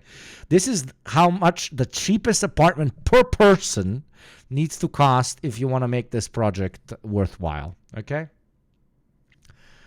The cheapest apartment. Smartest fucking market planning of a city that I've ever seen. Very cheap, very affordable down. People. But this hasn't stopped the kingdom. Find me 300,000 people that are going to be like, fake city and desert? I am very willing to pay 1.7 million, baby. From continuing construction while also pushing out thousands of natives who already lived in the region. Americans be like, 1.6 million. That sounds cheap. I am moving right now. And murdering one tribal leader who protested eviction. NEOM even has plans to host the Asian Winter Games in 2029 at the Trojena Mountain Resort that doesn't even exist yet. So, like, who told MBS that they could pull this off. On paper, you know, they had their consultants lined up. We meet again, you pencil-pushing rattlesnakes. I knew. Thank you, Sabercat. Can you do a Bane impression? A Bane impression. I'm very bad at Bane impressions. Wait, let me see. What is this? We are not merely transferring power from one administration to another, or from one party to another, but we are transferring power from Washington, D.C., and giving it back to you, the people. And we give it back to you. We give it back to you. The people. The people. For too long, we're giving back a to small you, group in our nation's people. capital. I sound like Borat Bane, okay, BB. And we giving back to you, the people. There you go. That's all I'm doing for $1, okay? There was something evil lurking in this project. But the question is, will the kind of froth of high oil prices be enough to carry them into that future, or will they start to pare away all the interesting things, the frankly important things like big green hydrogen breakthroughs, and turn it into basically just another high-end resort for the wealthiest people in the world? And I think... Thank you very much, Kunuk 330 for the gift of community sub. That given the kind of direction of travel of everything in global capitalism, it'll probably just end up being, you know, the like Instagrammable kind of yacht marina for rich Nepo kids rather than anything else. This does feel very Fire Festival-y. Totally, yeah. And folks, I don't want to stand here and act like I'm a hater against big dreams like Neom. I mean, who wouldn't love to drive their yacht into Oxagon, Norlana, or Aquellum before hitting the slopes on Trojena, swimming on the chemically glowing beaches of Sindala, and catching an opera at Utamo just to tuck into your futuristic hotel room by nightfall at Lejom Sarana or Epicon, or maybe you spend a night at your pied-à-terre at mile 84 of the line. I certainly would, and I say that all the time. But this entire operation sounds like it's using the same tactics ripped from Silicon Valley's playbook. Talk a big game about improving the world and humanity. Literally, you could have saved 12 minutes of your life if you just, like, I hope somebody clipped it. At the beginning of the video, I literally said this. Literally what he's saying right now. So you're welcome for watching the only streamer in the world that can literally see the future, also known as having class consciousness. Indeed, indeed, indeed. It is beautiful. First, and figure out how to do all that shit later. What matters now is getting investors in the door and seeing how high this rocket can... They were like, hello, fellow mobos. Oh, wait, now I need to refer to you as king. Over in Silicon Valley, they make many monies. How do they make many monies? They say, I built app that makes penis larger. They get $1 trillion. They do not build app that makes penis larger, and they walk away with $1 trillion. Holy shit, let us do the same. Let's say, oh, we'll make city that looks like biggest penis in the world. It will just be a very long line. And they will probably give us $1 trillion fucking dollars. And then they made the money. Fly, baby. MBS, I like your style. Just like in Disco Elysium, communism gives you superpowers. I mean, communism is a superpower. No hierarchy. Tell me about a bigger superpower than that, brother. Being able to live a life that you want to live. Not obstructed by disgusting concepts created by man and given to the algorithm to limit his very own human experience. That, my friend, is not superpower. That is human power that we have taken away from ourselves and that we shall one day take back. But before that, corporate cities, mass genocide, murder, and a burning planet. Tune in for more. Padre. But as an early Theranos investor, I gotta say, I feel like I've heard this song before, and it doesn't end well. Although, if I'm wrong, you know where to find me.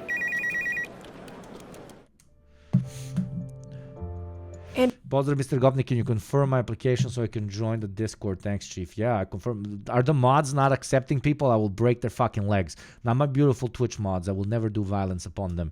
But if the Discord mods are not doing their job, I do the legs of the breaky, okay? They better be fucking accepting shit. Son of a bitch. They're not working. What am I not paying them for? Fucking work, motherfucker. The Discord link has never worked for me. What? Что, блядь? No, it works.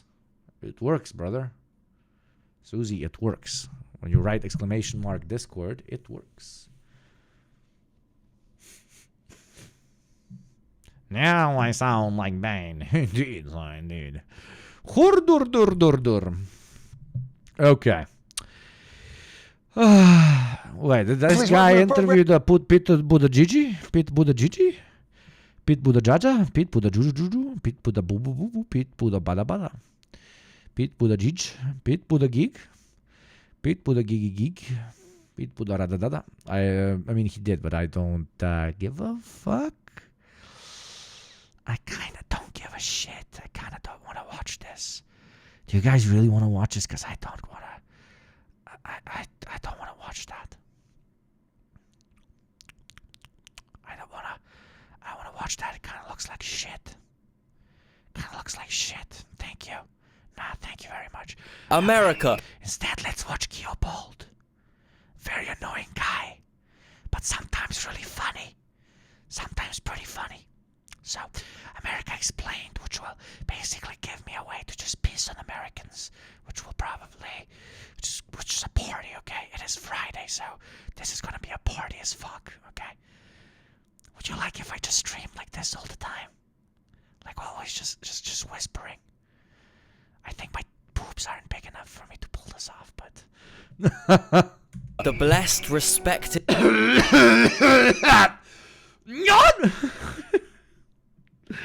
Okay, fuck you and fuck your what do you call it? Headphones, hey baby. Let's fucking go. We're causing ear cancer today, brothers and sisters. Ancestral lands where dong-smoking nomadic tribes freely roam about, living humble lives of peaceful... Today we go on a great trip. We get into our spaceship and we fly to the foreign planet, also known as the Dirty Lands, the Thick Lands, the Burger Lands. Lands filled with abundance, yet filled with poverty. Lands filled with happiness, yet filled with opiates. Lands filled with promise, yet filled with disappointment. Today's episode of Star Trek explores a truly strange planet, one of incredible contradictions, of very large people on scooters never before seen as modes of transportation.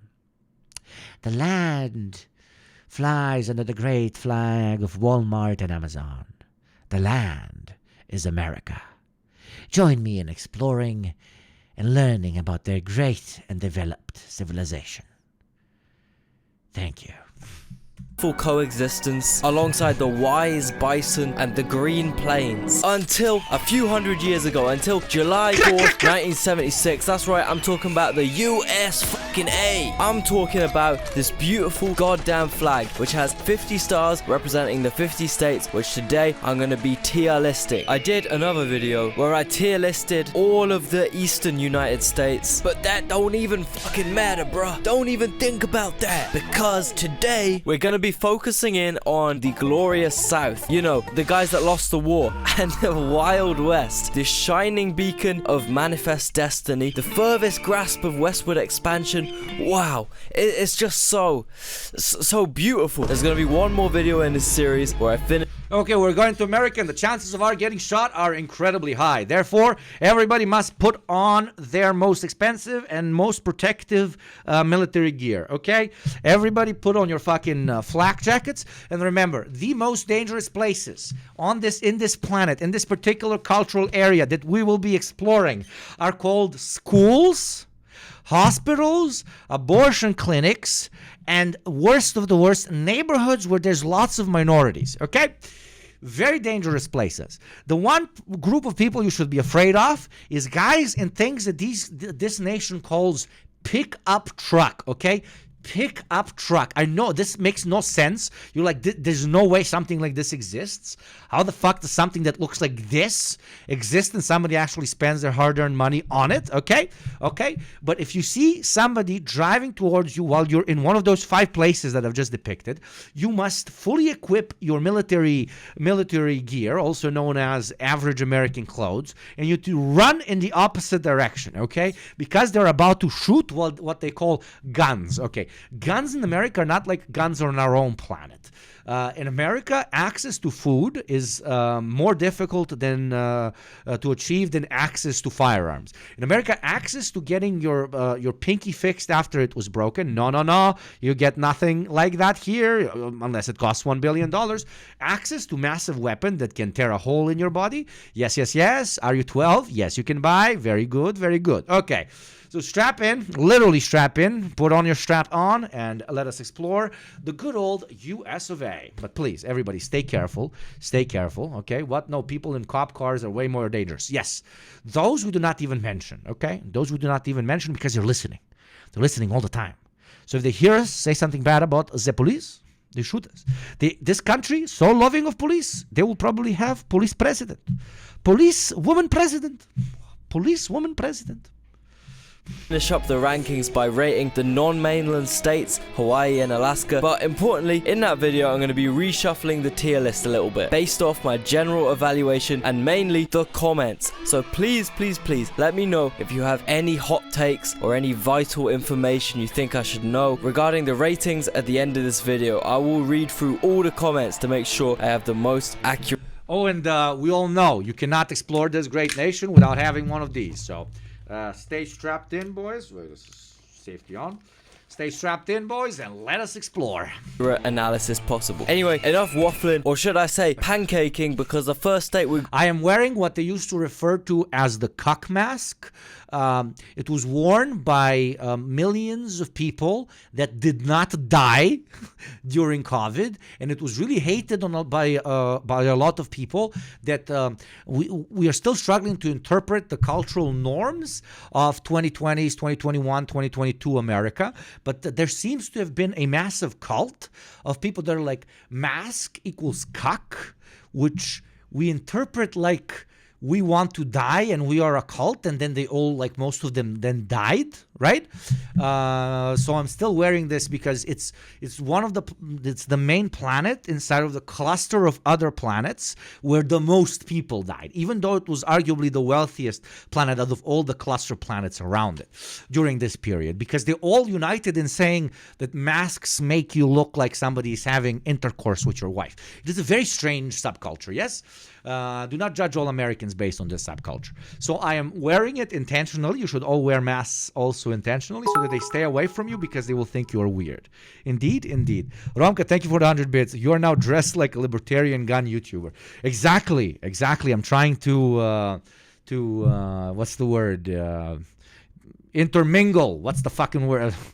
English levels failing with the locals, okay? Got up is the colossal text. Gay Lennon, as you speak, I'm at a cafe. I'm not only in one of the most dangerous cities in this country, but I am also one of the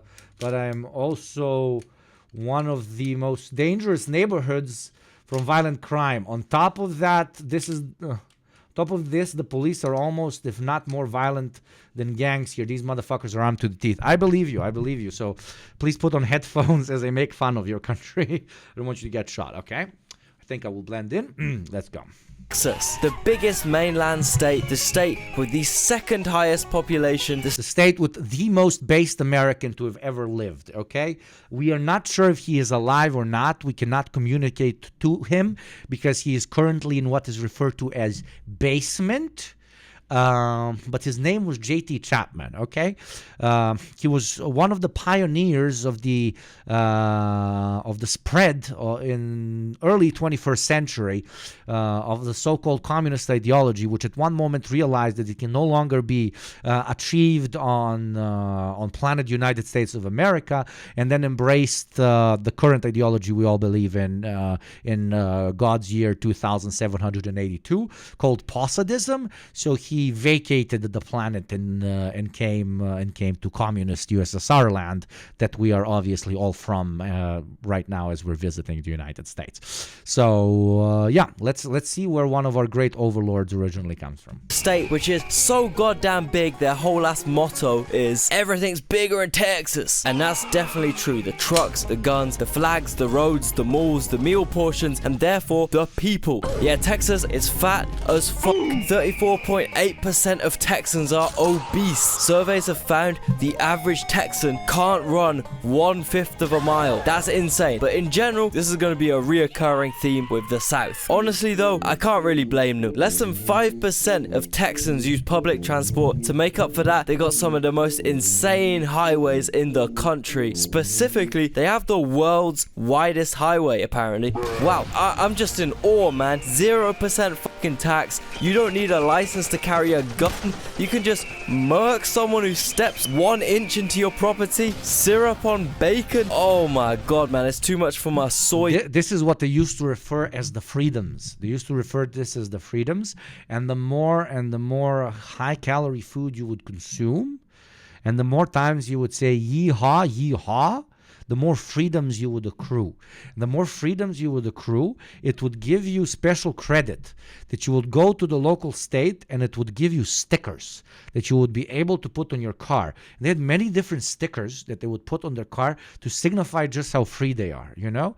They had kill the F word one, they had kill the N word one, they had kill everybody who does abortion one. Yeah, it was different ranks, right? Different ranks that they would get in exchange for their freedom points, which again they would get by consuming high fructose and high calorie dense foods. Yes, high corn syrup dense foods. Yes, okay. European mind to comprehend. A funny thing about Texas though is it's called the Freedom Index. Yes, they have their own California. It's called Austin. This is the city where pretty much every Californian who left in a great 2020 Cali exodus moved to. Famously, Joe Rogan. The concentration of ice baths in Austin is crazy. Texas is slowly becoming the ice bath / podcast capital of the world. Like 500,000 Californians have moved to Texas. That is where the deep program is based in as well, brothers. Indeed, indeed, indeed, brothers. Yeah, baby. In the last 5 years. That's more people than a lot of major European cities. Again, my mind cannot compute these numbers, bro. The reaction of the OG hillbilly Texans to the new gen Texans moving in is pretty hilarious. To the point where there's a considerable support for the Texan succession movement, known as Texit, so that they can... Imagine if so many conservative, most of them at least, what do you call it? So many conservative Californians going to Texas, and that causes the split. I am so here for that fucking that timeline. So here. Protect their own borders from Californians. Oh my god, bro. Yo, you guys don't remember how this went last time? Overall, Texas is so fascinating. It's so insane for me. A man who's never left the European continent. It's so insanely quintessentially American that I've been there 5 times. You're missing out literally 0. But it is very fun. I think a lot of the things we view in Europe as stereotypical American stuff is actually just Texan stuff. And you gotta remember, once upon a time, Texas literally stretched all the way to Wyoming. Everything's bigger in Texas. Once upon a time, Texas was Mexico, baby. Yeah, baby. The OG Texas was actually Taco Lane, baby. Even history. We took it back and we made it Burger Lane. Hell yeah, brother. Yeah, I have... Anarchist tech support. Let's not forget the U.S. cops are trained to think that anyone, even a random bystander, is a potential mass shooter. So-called warrior training. Turns out pigs with cultivated PTSD that will attack a person and claim self-defense. Yes, but also, my friend, when an attack actually happens, like in a school, they all run away like little boys. Yeet, yeet. To go, I have to visit. I feel like brisket would change my life and transform me into a God-fearing, arms-bearing American, probably. On to Texas's smelly, damp, freaky, but charming neighbor, Louisiana. They had a dude in our town, no arms, used to fucking fight everybody. They had a summer in our neighborhood where somebody stole the top of everybody's car. and they ended up busting the person. They were trying to make a boat. There's been 4 cold days in the history of Louisiana. So to have a hot tub is just, it's all, you're basically making soup out of whoever you invite to sit in it. That's when I got involved in this damn cult. Louisiana is actually insane, man. They literally exist separately from the rest of America in their own little corner. They got their own Creole French culture, the music, the fucking partying, the food. Even their accents sound like they're constantly chewing on gumbo. But once again, truly a fascinating place to me. And New Orleans I always is like absolutely Louisiana stunning. versus Maybe Mississippi. I'm always like, dude, this is the same place where they're two separate states. And always like Mississippi. When I hear Mississippi, this is what I think. What was it? Hitman, Blood Money, Mississippi. Not that one. Not the one on the ship. The other one. What was the other one? Not the one on the ship, but the one in the actual city. Hitman, Blood Money Missions. Money Missions. Whoever played the game knows exactly what I'm talking about.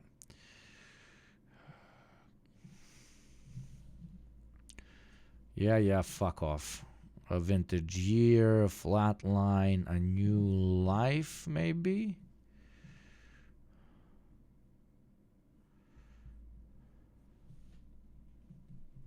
Men, blood, money, a new life. No, not a new life. The one with the wedding. Not Death on the Mississippi. Till death do us part. This, when I think of Mississippi, I think of this mission. I think of this. Where is it? This. The Mississippi wedding. It's so good, man. So good. Why this is no sound? So good. I was like, Jesus Christ, I love this. Can I live there? Alligators and people doing fucking step dancing. I'm so here for it. Other kids were like, I want to live in New York. No, dude. I want whatever that mission in Hitman Blood Money was. Because it was built by French people, not Americans. I heard some of the craziest stories about Mardi Gras. I think the crunkness levels of Louisiana has to be admired. So despite the fact that the state is being swallowed up by the ocean as we speak, and despite the fact that the state is inhabited by the freakiest... Ah, yes, plantations. The perfect wedding venues. Jesus Christ, they are plantations, aren't they? I never even thought of that. Holy fucking shit. Like, anything in the States that you find that you're like, look at this interesting historical place. It's always like, yeah, killed like 500 million natives here. Oh, look at that other one that's kind of pretty chill. Yeah, used to be a slave pen. But what about that? That kind of looks pretty cool. Yeah, that still operates as a foreign soil torture base for enemies. Okay. Like anything you point, literally anything you point at. Thank you very much, Gabbard Spilla, the OG of OGs, for the 18th gift sub. Thank you very much, my friend, for giving me another child soldier for the cause. We shall overtake Louisiana, and we shall take every single plantation and turn it into a wedding venue, okay?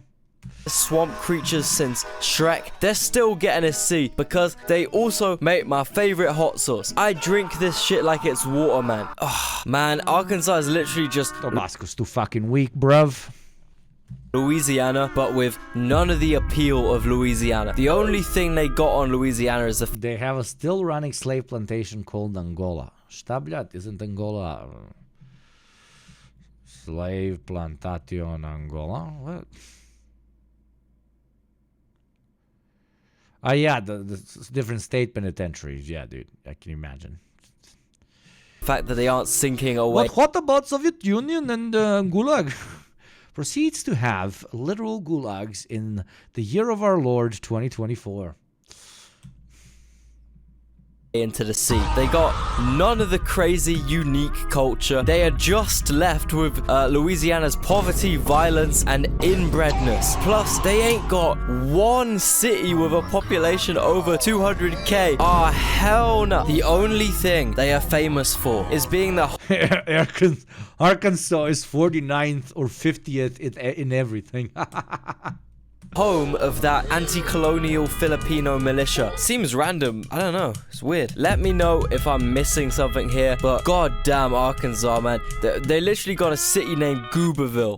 It's gonna have to be F tier, man. I'm sorry. On to Mississippi, the state which gives me a brain aneurysm. It is time for Zin, baby. It is time for Zin.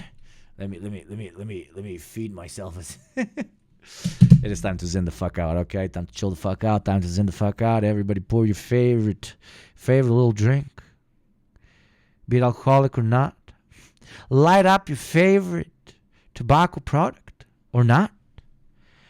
And get ready for the weekend, for it is coming. It is Friday, baby. Life is good.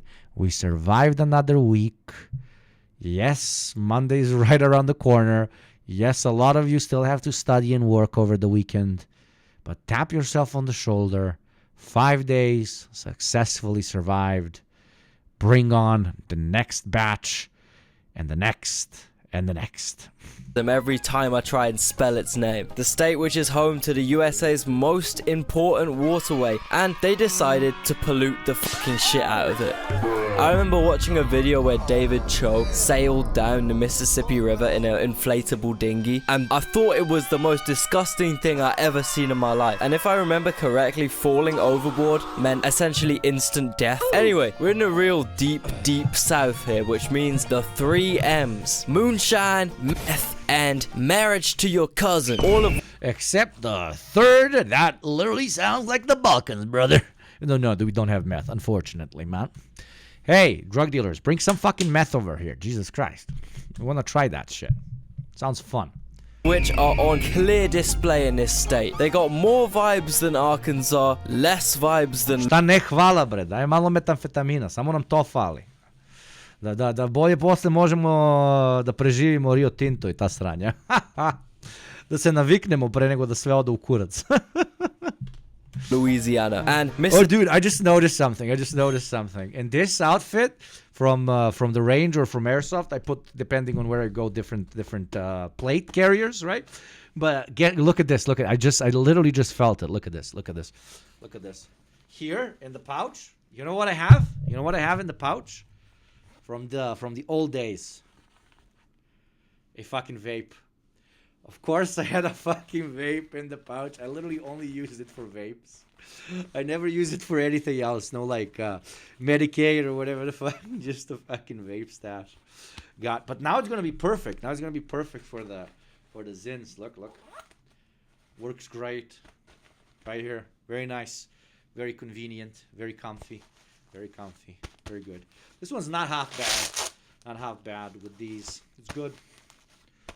I have better ones, but this works. I haven't fitted it properly right now on the back. This is not supposed to happen, you see? It's not supposed to happen, but still. Unironically, libertarian YouTuber with a pocket of vapes. Yay, hey. There's fucking gun-owning communists over here, brothers and sisters. Why the fuck are you discriminating us gun-owning communists over here, brothers and sisters? Yeah, no. Okay, let's get back to the regularly scheduled podcast. Mississippians are goddamn big. It's the fattest state in America. They can get a E for now. Alabama, my Birmingham brothers, the only other people in the world who understand the struggle. I just woke up in a fucking steaming mood, yeah? Because I live in a shithole! Do you know what I mean? Birmingham is a fucking shithole! That's where JT used to live as well. That's what he told me. JT's originally from Birmingham, mate. Birmingham. They're burning them in Birmingham. Also known as the city with the picky fucking blinders, right? Picky fucking blinders. Such a good show. They're making a movie, apparently. I can't wait for the movie. It's one of those shows that are like incredible, but they're kind of ruined by the audience that completely doesn't get it.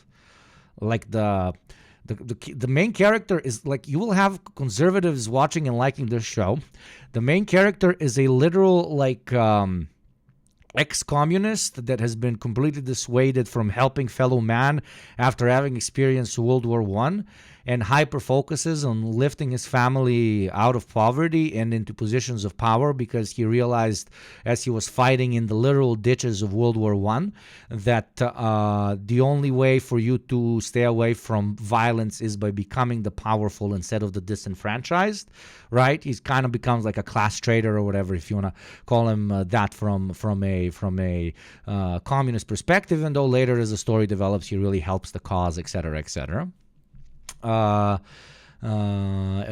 he rises to the ranks, though, he understands that they will, like the aristocratic layer and the old money layer will never really accept them, no matter how much money they gain, and that capitalism is a rigged game from the get-go, no matter how much you cheat it, etc., etc. Extremely class-conscious show, extremely base show, very good show.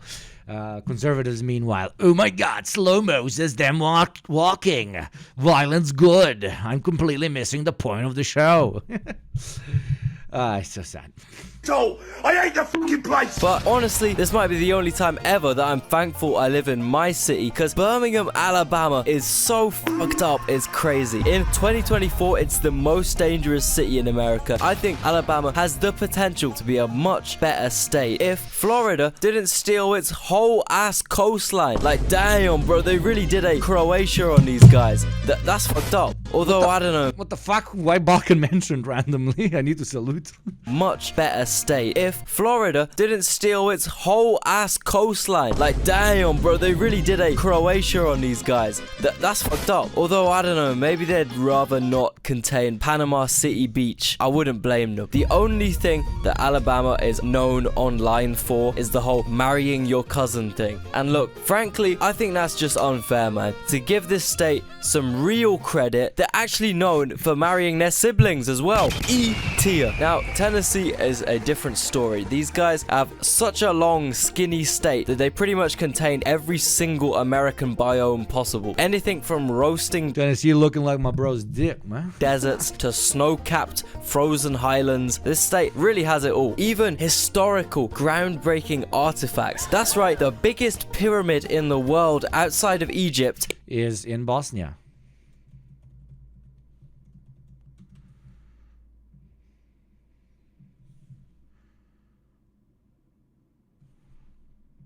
is in Memphis, and it's a fishing shop.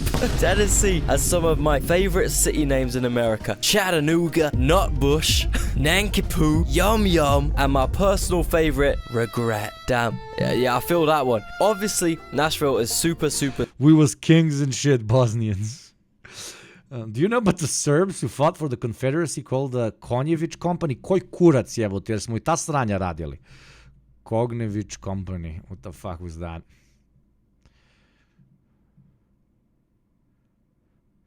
So you may know me from my threads. Look at the fucking profile picture. I'm not reading. Jesus Christ, fuck off. It's a fucking forum. Super famous for country music and fried chicken. Two things this state does phenomenally. This state has such an important musical influence over the world. I mean, where would that state does music phenomenally. You know what I do phenomenally? Ad reads! An ad is going to play in exactly 2 minutes and 30 seconds. You can watch ads and... Or you can pay $6 a month for free through Prime and support this channel and not get a... The choice is yours. The ad will play in exactly 2 minutes. Annoying ass brain-rotted Russian producers be without funk music. Originally invented in Memphis actually by talented humans like Young Dolph. Obviously the most famous Tennessee... Harry one was very smart. Wonderful. Thank you very much for the sub, my beautiful child soldier. That is how we recruit over here. We're straight up doing Ukraine and Russia, bro. You don't want to fight in the war? Well, a gun will dissuade you. The musician was Elvis, who despite, being up to some questionable things and... least aggressive ad read of all time, okay? Least aggressive ad read of all time. Subscribe or... Eventually passing away from you guys make fun of all, the usually women of like, if you don't sub, you are horrible. Why don't you have $5? Meanwhile, this guy literally pointing a firearm at you. I'm kidding. This is not. I would never take out my real firearm on the stream. This is not a real firearm. Shitting too hard, he put Tennessee on the map, and I think he was onto something because this state is pretty goated in my opinion, and if you want to gain 200 pounds in a decade, just like Elvis did, this state is for you. A tier. Next up, Kentucky, known for KFC and...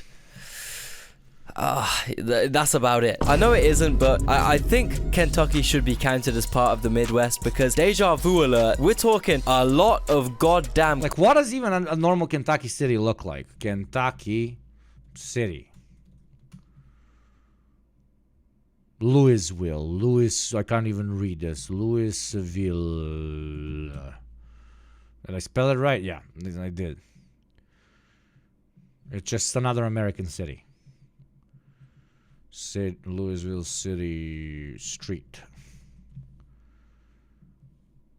Oh, I kind of fucks with it. It's like cleaner Boston, I guess. It's like every fucking American city.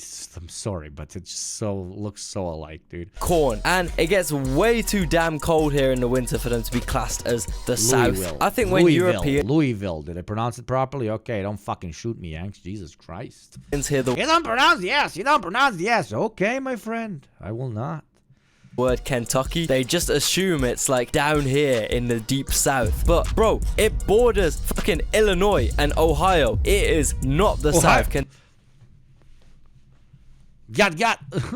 Kentucky is seriously mid. Man, I couldn't find one standout positive or one standout negative about this state. Honestly, they should have just stayed as part of Virginia and just formed one massive mid state. Honestly, I don't even like KFC, man. It's way too soggy. I want my chicken crispy or spicy, and if this kind of mid soggy stuff is what Kentucky are proud of creating, they're getting a D. Right, last state in the East. Once again, it's kind of questionable whether this one is in the South or the Midwest, but we got West Virginia. Man, this state is so fucked up that I kind of had to rate it above an F. It's almost impressive how fucked up this state is. It consistently peaks in the kind of list you don't really want to peak in. Ever since us humans stopped using coal and coal became a bit more scarce, this state's industry has been cooked. They've had a Detroit level decline, just it happened twice as long ago, and they still haven't recovered. Yeah, despite being pretty close to the economically goated East Coast, West Virginia just fucking benefited nothing. Imagine if all the shitty parts of Ohio made up one entire state. You got West Virginia, which really just feels... You know this song? Because he mentioned Ohio too many times.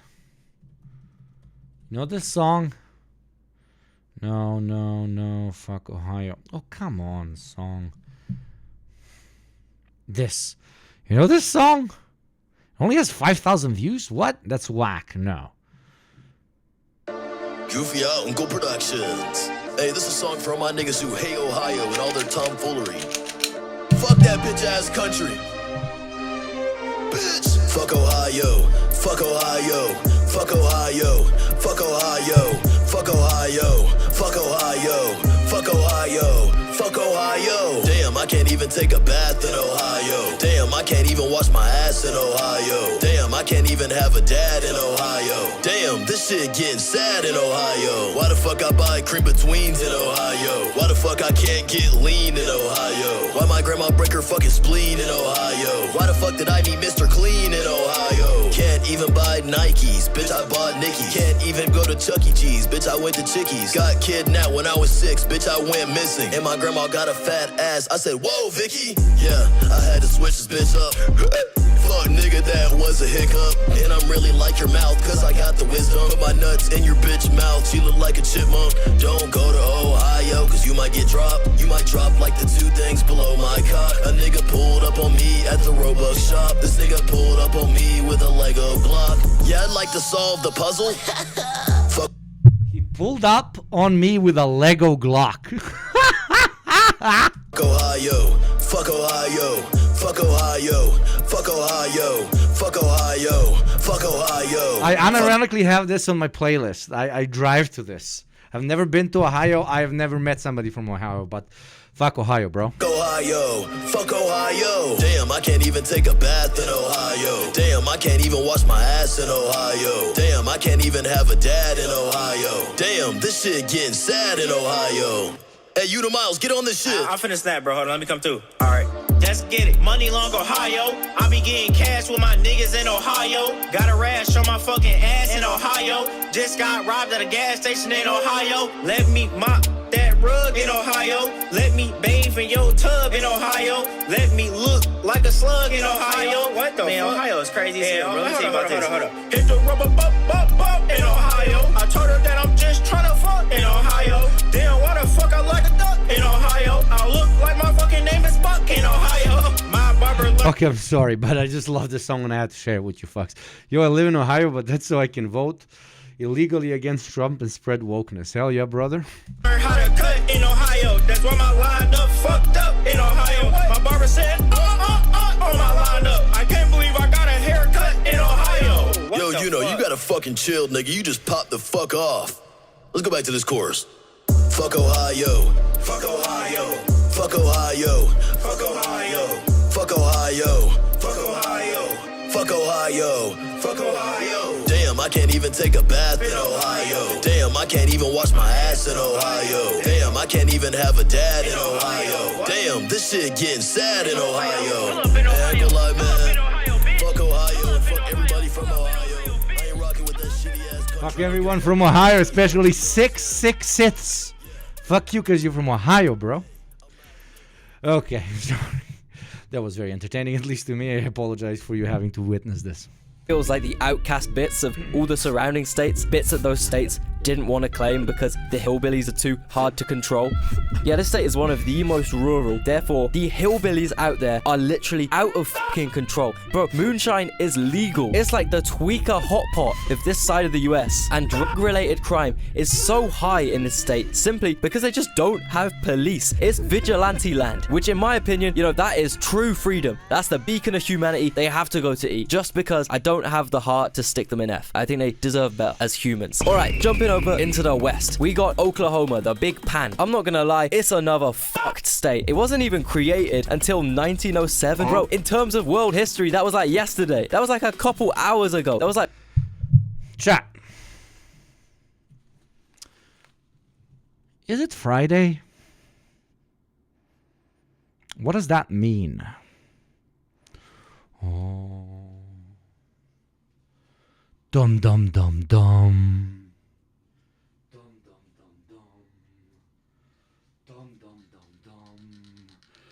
Dum dum dum dum. It's time to get fucked up. Thank you very much, J Tide, for the gifted sub. It is pre-drinking time with YugopnikTwitch. We have not done this in a while.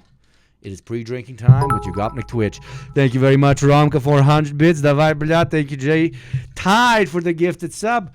Let's get buzzed. Let's have some fun. Let's have some great conversations and watch some stupid fucking videos as we prepare to potentially maybe go out later. If the hype train reaches level 5, it will skyrocket into the sky, create copious amounts of alcohol, and then drip them right into my mouth. Thank you, thank you, thank you. Let me just find a better mask for this shit. One moment. Like fucking lunchtime, bro. Essentially, Oklahoma exists because Americans needed a bit of unwanted, shitty, ugly, dangerous land to lock up natives and force them into horrible poverty using alcohol, gambling, and inadequate rations. If you look at Oklahoma on Google Maps, you can see all these reservations, prison camps. That's essentially because all the land that the USA promised the natives that they could have was taken from them because of gold, crops, money, freedom. They basically forcibly marched these 5 big native tribes into Oklahoma, known as the Trail of Tears. And honestly, I would cry too if I was forced to move to Oklahoma. The reason the US government gave this land to natives was because it's essentially the worst fucking land in the world ever. And the cheers chat, and cheers chat. Here's to Friday. Here's to a successful week. Here's to an even more successful week next week. And here's to tens of years of communism happening, tens of years of history happening in weeks. Cheers, cheers, cheers. Shooters, don't miss next time. The government knew they would never ever want to settle such trash ends. The land is completely unarable. The communities there are so poor and violent. And also, I forgot to mention, there's the nice little threat of being completely obliterated by the air. Oklahoma is one of the absolute worst states for tornadoes, and I personally would never ever risk my life to live somewhere as ass as Oklahoma. So, you know, it adds up that a lot of Oklahomans had no choice. They had to live there. I mean, at least Nebraskans and Kansasans, yeah, they had to deal with tornadoes, but at least they got corn. Oklahoma don't even got corn, bro. What the fuck do they have apart from bad weather and misery? Well, I guess the only talked about thing about Oklahoma is the panhandle. The 37 chambers. Turkey better than Serbia.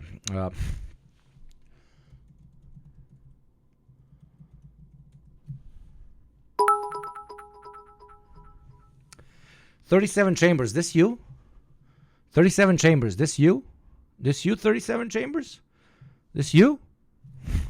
Thank you very much, Amira Links, for the 245 bits. You beautiful, beautiful soul, uplifting this whole channel just by yourself. Thank you very much. Handle of nothingness. Yeah, there's literally nothing here. It just came into existence from everyone arguing whether slavery was cool or not. So honestly, Oklahoma can get an F. Alright, bordering Oklahoma, we got New Mexico. The one thing New Mexico has going for it is Breaking Bad. And who would have thought? It turns out the series was actually a... What's up, brother? Are you a leftist?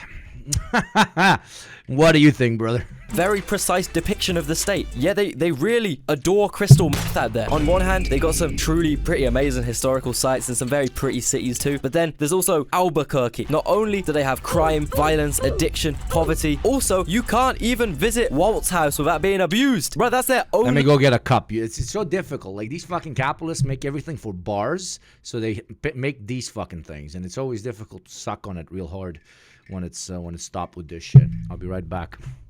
Enjoy America Explained while I'm away. Attraction. What do you mean? Look, I'm not going to give them an F because... Walter. Put your word away, Walter. I'm not having sex. And also, as people keep saying, my entire drip is Jesse Pinkman, but they can get a serious hardline E. On the other hand, Arizona, home to some of the world's greatest wonders, so many national forests, so many preserved bits of nature, and most famously, the Grand Canyon, arguably America's most famous landmark. And what can I say, man? It's colossal, it's awe-inspiring, it's gorgeous. The Grand Canyon is truly captivating. So much that, you know, about 11 people a year, they get a bit too interested in it. I mean, talking about putting yourself at risk, I had no idea how many people were watching over me, maliciously harvesting my personal information. Arizona. After Googling and researching about it, I suddenly got ads to visit the Grand Canyon. This means hella people potentially having access to my online activity. That's scary. I want my 5 a.m. search history to be known by me and me only. Basically, I signed up to this tool called Incogni yesterday. I was not expecting to see 32 companies, people with my personal information. I hate it so much when I get spammed. I'll be looking at my phone thinking it's some important big money business update. No, it's just mega Nigerian billion cashnow.com trying to sell me another set of Toyota sliders, bro. I don't want some brother in Lagos to be flexing like 7 necklaces just because he got hold of my information and sold it on. You can fix this before you've unknowingly bought a night. Okay, so today we're drinking Black Label. A bit overpriced, but I really like the smoky taste. Double Black Label is really overdoing it with the smoky. This is just enough. Today we are it's a whiskey day. It felt like a whiskey day. It's finally not as hot as the past few months, so it doesn't have to be gin tonic or vodka or, God forbid, beer. Okay? So today we're going with whiskey. Up. Look at, you want ASMR? ASMR? Nice 3 small ices. Cheers, chat. I love you. I appreciate you. You're the fucking best. No joke. Thank you for allowing me to do what I do. I love you. No, Red Label is the cheapest. Black Label is like the mid-range. It's fine, but it's still, you know. Nigerian bro a G-Wagon with Incogni. All they need is your most basic information, and voila, they reach out to the data brokers and remove your private data from the market. I'm the kind of guy that will take 20 packets of sugar from Costa to save money. I'm a cheapskate. You guys said Fireball. Unfortunately, no. I like shotting Fireball. I'm a fucking peasant, okay? I fuck with Fireball. Well, we don't. When I was in the States, I did like at least 20. But, yeah. Black is 12. Yes, red is 7 years old. Okay, and I'm telling you, for the same price you can get Glenfiddich or Glenfiddich, whatever way you want to pronounce it, which is far superior. And it's a single malt, and it's much better. This is a good, cheap deal. You literally get the majority of the price discounted away if you go to incogni.com/geopod and use code geopod to get an exclusive offer of 60% off. Your privacy is priceless, so why not drop a tiny discounted buck on it? And you're also supporting me as a creator at the same time. That's incogni.com/geopod and use code geopod or click the link below. Thanks Incogni for sponsoring this video. And that rural, beautiful side of Arizona is definitely what Arizonans would want me to focus on when tier listing this state. But unfortunately, I'm gonna have to talk about Phoenix. Yeah, don't get Is booze cheaper where you are than the US? No. Unfortunately, like salaries are 10 times smaller, but the alcohol costs the same.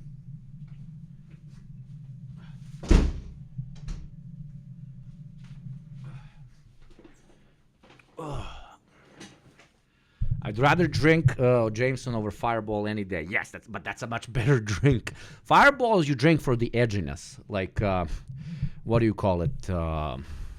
Fireballs you drink like you drink Jaeger bombs and Jägermeister in general for the ha ha ha. Let's get fucked up, you know, not really to enjoy it, you know? Fooled by the glamorous sounding name. This city is low-key hell on earth. And that's not really directed at the people of Phoenix. It's more about the fucking heat. Why would it be that hot at night anyway? What city is that? Is that a desert? Is that hell, nigga? Phoenix is so dystopian, bro. It's the world's 8th hottest city. That's hotter than like every African city. This is not bad, but this gets boring. I don't know. I'm bored of this video. Let's watch the cigarette rating video with the guy who I think Wow wears basically the same fucking mask here, okay? So pre-drinking stream, let me adjust the name. Pre-drinking stream, rating all cigarettes. Jesus Christ. What has my life turned into? This is incredible. I fucking love it. Okay. Endorse smoking. Smoking causes cancer and so on. Smoke bad. Don't smoke. Don't drink. Smoking bad. Drinking bad. Fun bad. Enjoying your life bad. Just grind. Always grind. Work out and grind and grind and work out. That is how you're going to be happy. More grind. More working out. More working out. Eat fruit. Eat fruit.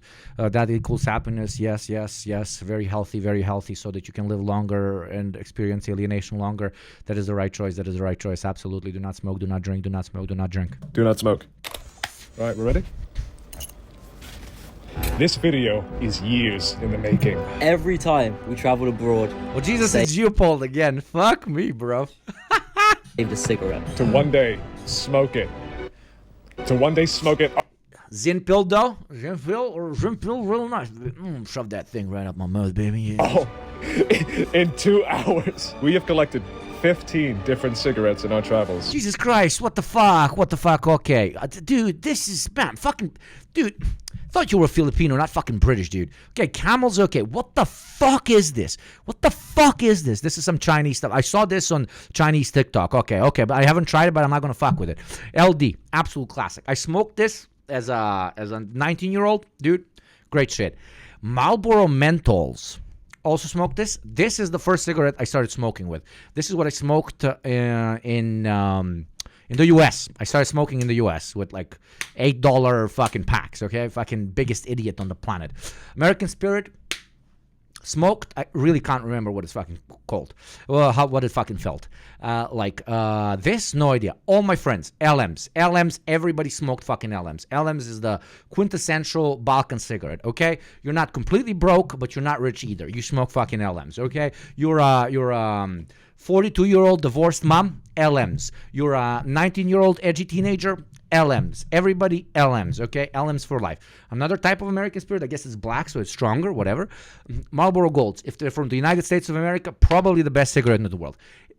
For some reason, in the U.S., the quality is just ridiculously higher. Every time I go to the U.S., it's the cheapest, like, easiest gift to buy all your friends. Buy them, it costs $80, but there's like 10 in there. But, it's 8 per pack. So you buy on the what do you call it? On the airport, you buy a 10-pack, and you go home and you give everybody a pack of cigarettes. Everybody's happy. They got the Marlboro Golds from the U.S. Duty-free. Thank you, Political Smack. And everybody's happy. A very, very easy way to make everybody happy. Why the fuck American Spirit for the 5th time? What the fuck? Chesterfields, I haven't tried these. These, I don't know what they are.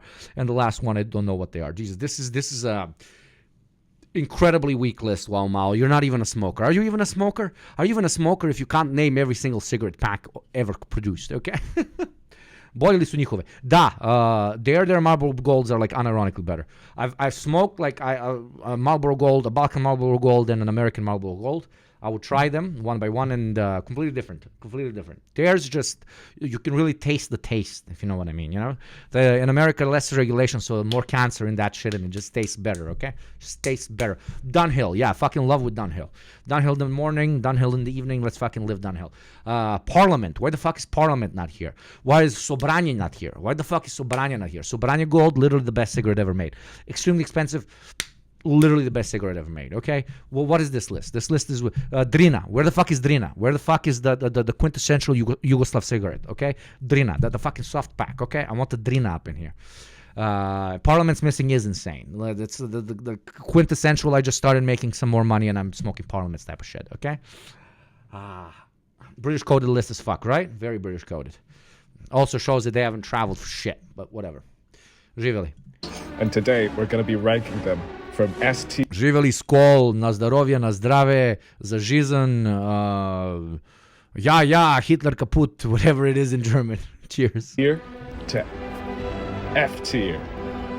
Also, no lucky strikes. Yeah, right? No lucky fucking strikes. What the fuck? No lucky strikes. No lucky strikes. This is cringe. Wow, Mao, I'm coming for you, motherfucker. Okay? You need to come to my home country. I told you where the fuck I live. You sleep on this fucking couch, and we do a video together, okay? We do proper fucking ratings.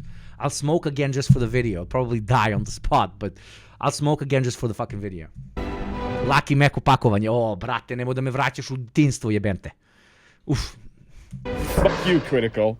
You made a cigarette This is the real version. This is the real version. You didn't even smoke them. You got like 7. You got like 7 on the table. You didn't even smoke them. And this is a year that you're making. Ass. 2 million views for that?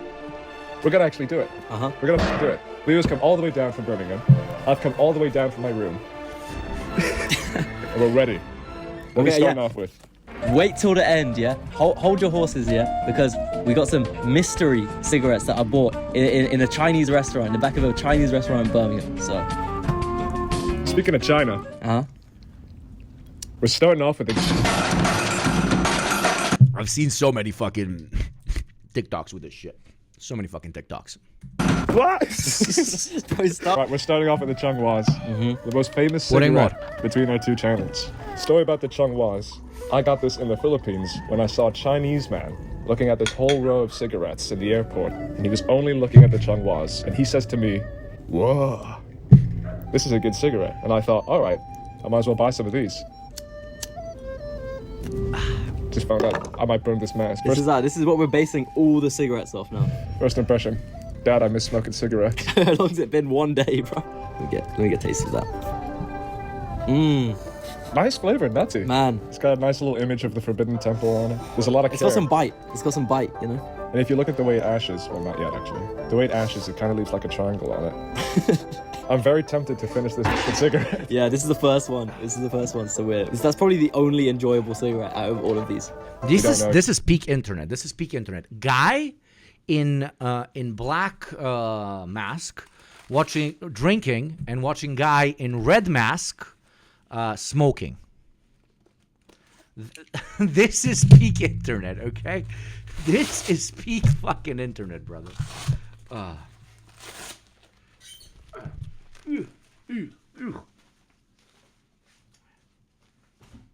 the fuck am I supposed to go to war wearing that shit? That shit's so fucking warm, man.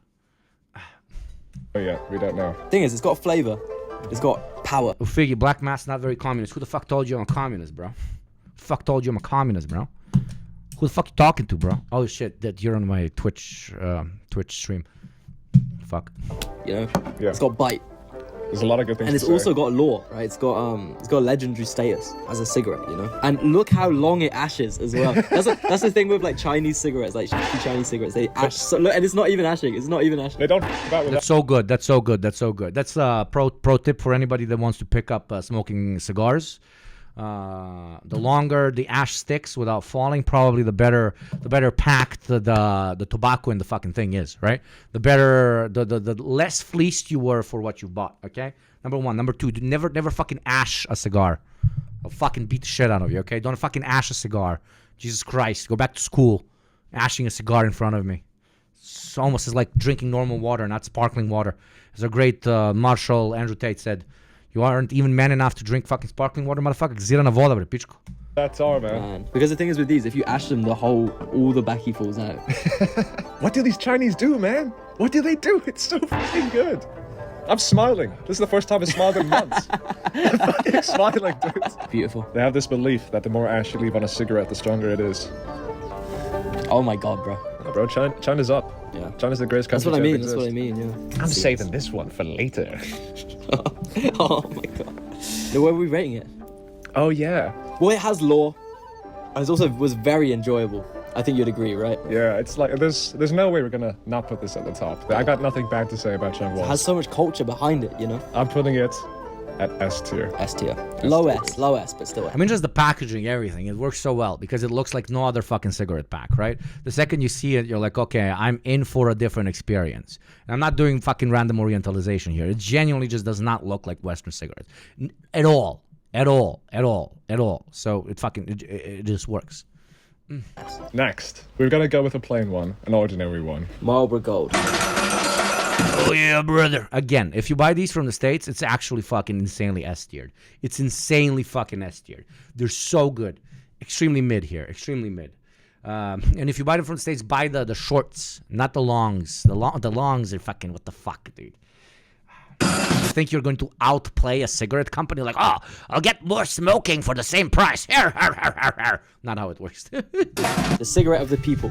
It's the most common cigarette you could probably find. They've even got it in rolling tobacco form, which I'm a little bit of a fan of. Let's not put it around. I hate this mask because my nose is too big for it. My Jew-ass nose is too big for this shit, and it keeps moving above my nose, and it's very uncomfortable, and I don't like it. More Zins! How does it taste? That's a regular ass cigarette. Now I'm looking at them smoke and I want to smoke so fucking bad. And I'm just stuffing more and more nicotine in my mouth. Cheers, tavarishi, comrades, brothers, sisters, NBs. Well, how does it compare to the Chonghua? I'm not as instantly happy. It doesn't hit me as hard. Yeah. I think gold is like, I don't know where that is on. Of course it won't hit you as hard. You just had a fucking cigarette previous to that. The first cigarette always hits you the hardest. I always hated the first cigarette the most. I hate that like particular nick hit.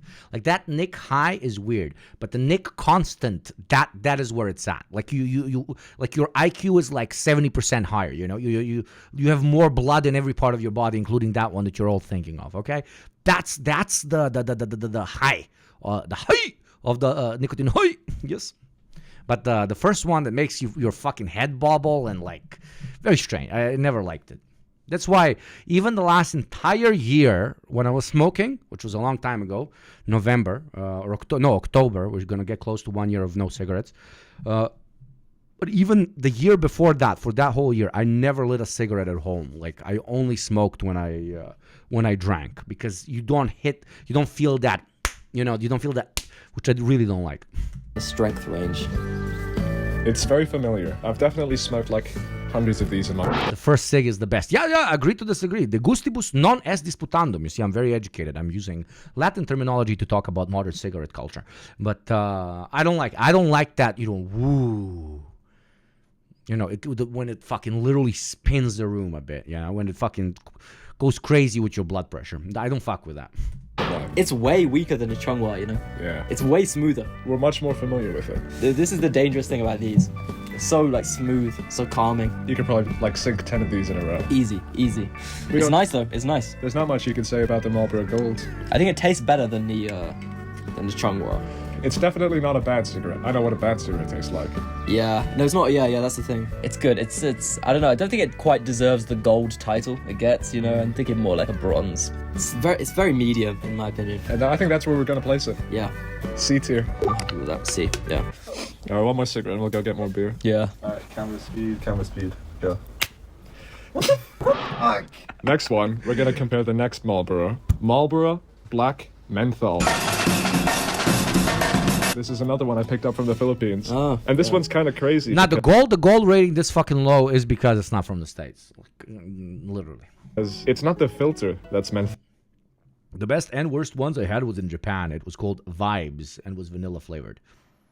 A Japanese cigarette called Vibes sounds like something straight out of my worst of fucking nightmares, dude. Marlboro Gold feels like smoking burnt air to me. To an extent. But with the American ones, you really can feel the tobacco. I don't know. Maybe you're American, you're just used to higher cancer rates because of the air.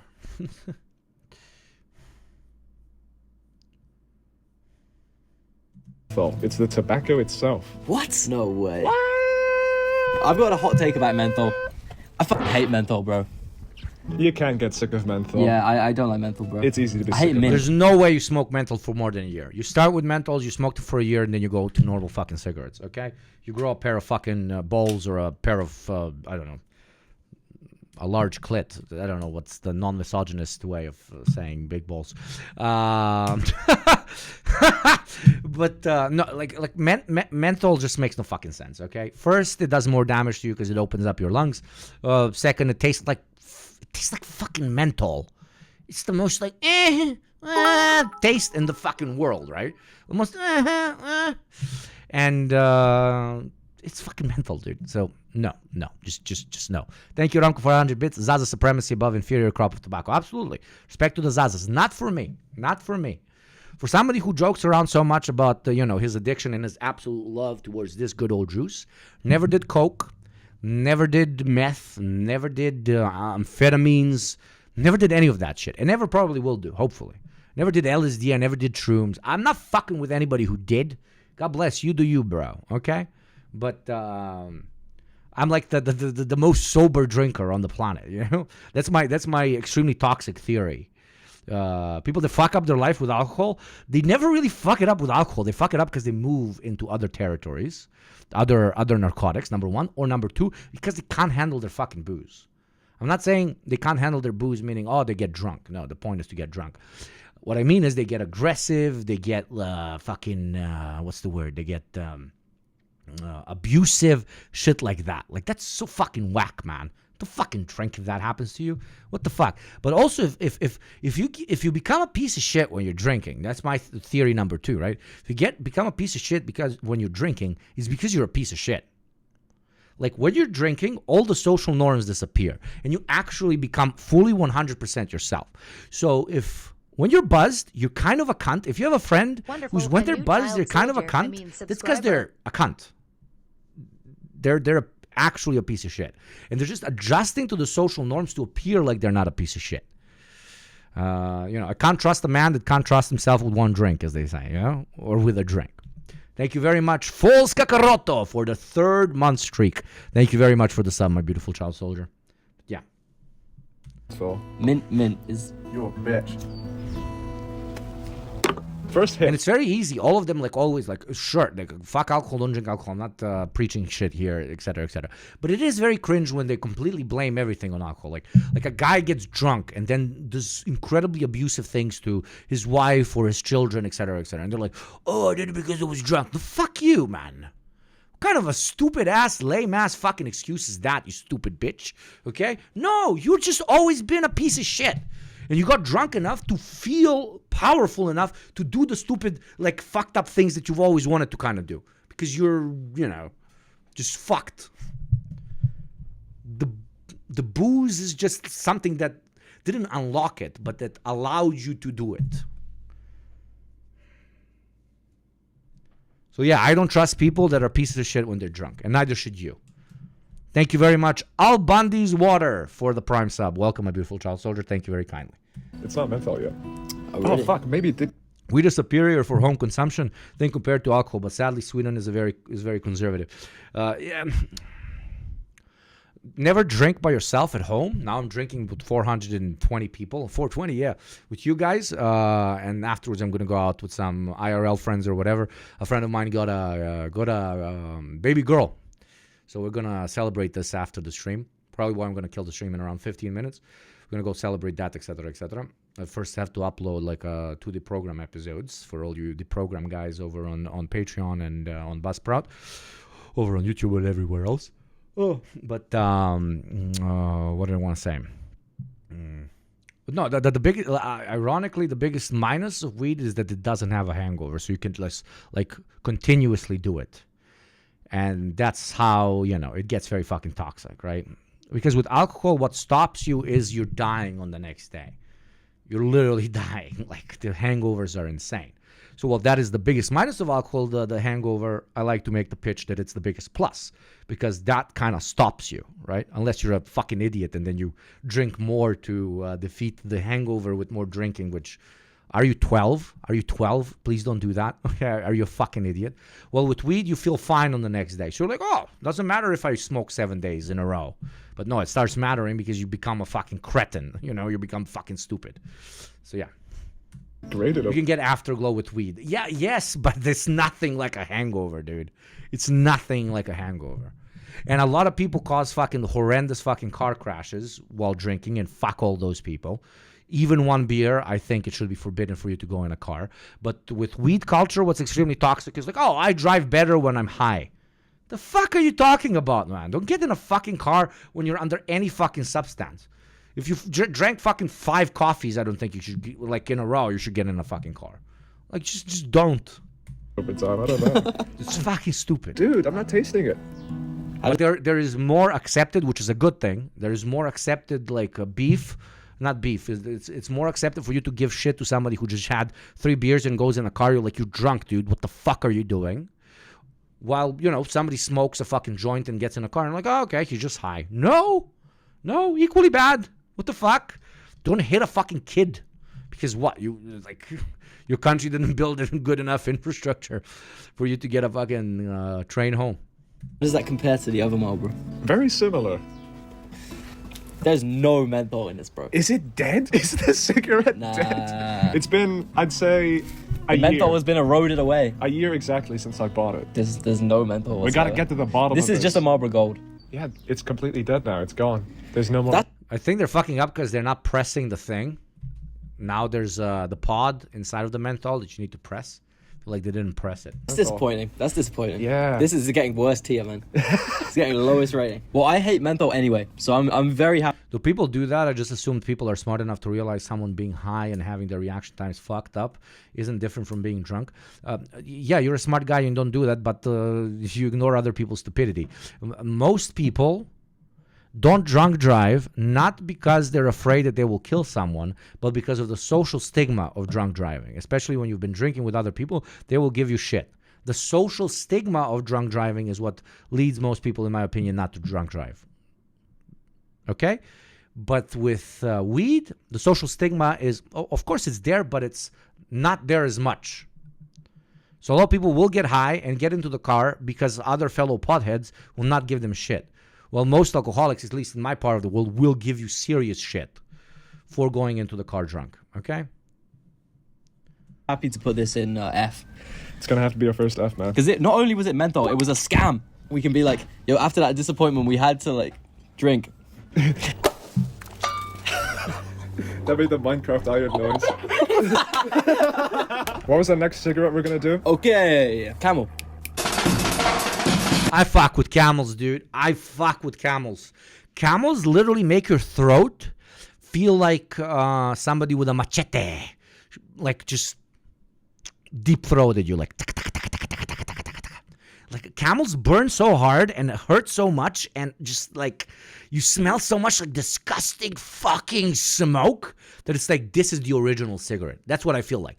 Like this is like if you if a cigarette could be like a Sims character and you know the first like base Sims character that you get, or like you're playing Skyrim and you know like the first Argonian or first Nord that you get to edit to make more custom according to you. Well, the first one, like the base of a cigarette NPC would be camels. Camels are like, it's a cigarette. You know how they joke like Mercedes, luxury cars, BMW, performance cars, Audi, cars, right? Well, camel is cigarette. Like that's it. Camels is just, we're a cigarette, right? And I fuck with that. I really like that. Even with going out, like my favorite places to go is like bars with no fucking personality. Bars are trying too fucking hard, okay? You don't need to be Hawaii themed. You don't need to be communism themed. You don't need to be Star Wars themed. What the fuck are you doing? I want a bar that just looks like a bar. Nothing. It's just a bar. It's just a bar. It's literally just a bar. Like that is arguably like the rarest thing. now, because everything is trying to like overdo. I just want a bar that's just a bar. I want a cigarette that is just a cigarette. I want a drink that is just a drink. Just a drink. You know, want a shirt that's just a shirt. So arguably the edgiest thing is to not be edgy. The edgiest thing is to not be edgy. There you go. New Yugopnik quotable content here. Put it on my grave sign, bro. Campbell. Yeah. Where the fuck is the Campbell, dude? Wait for Luke to pour his fucking... Though I unironically, like, if this ever goes to shit and I have some money saved up, I am just doing a communist themed bar. That's it. That's what I'm doing. Luke! Oh, yeah. Welsh Luke. Next up. Oh, don't that look good? Hold up. Don't that look good? No, the fucked up. I've been to plenty of communist themed bars. They're always fucking tourist traps. Like I've been in Hungary. I've been in Poland. I've been to like a Yugoslavia one in Croatia. I've even been to like a fancy ass super fucking fancy like cigar place in I'm not gonna name the country that is like all with, you know, fucking statues and shit that were, you know, ripped out and these guys like privatized and then put it in their cigar shop or in their bars, etc., etc. And they always kind of like they're never ran by an actual communist, right? They're like just tourist traps. Oh, I'm visiting an ex-communist country, so let's go and experience what it was like before the Berlin Wall fell. You know, like see the oppression and the evil propaganda, right? Like it's always the fucking thing. Thank you, Ronka, for the 100 bits. Communist themed bar with €12 cocktails. Exactly, I've seen those. Yeah, I've been to plenty. It's always disappointing. But you do have just if you want left-wing bars, just go to punk places. Every city has one. It doesn't have to be a place where they play punk music, but just where that type of crowd kind of congregates at. Those are going to be like bars usually run by somebody that is very left-wing, and where left-wing people congregate, and where like fascists and so on will not be allowed in, right? And sure, they'll have, like, if punk music isn't your thing, which to an extent is not my thing, at least hasn't been for a while now, they're gonna have like a concert once a week, right? Because usually these places are barely surviving, because again, they're run by leftists which don't want to pay their bartenders $0 a month. But there you will feel most at home, arguably. If you're looking for bars where you will feel most at home as a lefty, those are probably your best choice. Not the ones that are overtly themed, because then it just feels like USSR Disneyland, which is missing the point really fucking hard. All the good bars are LGBT tanky venues in Amsterdam. Yes, or gay bars. Gay bars, absolutely. Gay bars always. I like 50% of the rave places I go to in the city I live in currently is just gay clubs. Because there I don't feel like I'm, because there people actually fucking dance and actually fucking enjoy themselves and aren't just standing around in their very fancy clothes and looking at each other and assessing how rich everybody else is, so that they go and talk to them based on their fucking income statement. Okay? So, gay clubs and punk bars. That's my pro tip from a long time club culture guy. Okay. It's wow family. Next up, it's the Camel cigarette. Don't you have bars to dance in your country? Yeah, dude. Man, I don't know. If you're from the States, we have plenty. But no, I'm just saying, if you like are feeling like going to a place where you'll feel pretty welcome in terms of your ideological viewpoint, then those are the two you should choose. I believe this is places where you won't go into the toilet and it's a bunch of SS and swastikas fucking drawn on. Okay, places where, like, at 2 a.m. not a bunch of fucking football ultras are gonna come in and sing their nationalist fucking songs and Zeke Highland shit. Which the place I'm in, that fucking happens. It really fucking happens. Ironically, it doesn't happen at the fancy places, it doesn't happen at the gay places, and it doesn't happen at the punk places. Everywhere else, usually after 2, on a Friday or Saturday especially, it does. Even though like owners are tolerating them less and less, the market's self-regulating, which is very ironic in this case. Because these guys, usually like the Nazis and shit, they're broke boys. It's very funny. Like the ultras, the football hooligans, the right-wing guys, they're usually broke boys. So like club and bar owners are not letting them in anymore because they're literally not making them any money. They're just freaking out the foreign clientele, and they just literally aren't buying shit. They're already fucking stupani, brate, on amphetamines, and they're not consuming anything. So the market adapts, and they don't want to let them in anymore. The security knows their faces and they'll let them in. Specifically, the American company. Yeah. I got that in Portugal. They're very famous. Oh, you got this. Znaš ti kako ide čoveku na živce kad hoće popit nešto u kafani, a banda pjeva Bojna Čavoglave. Da.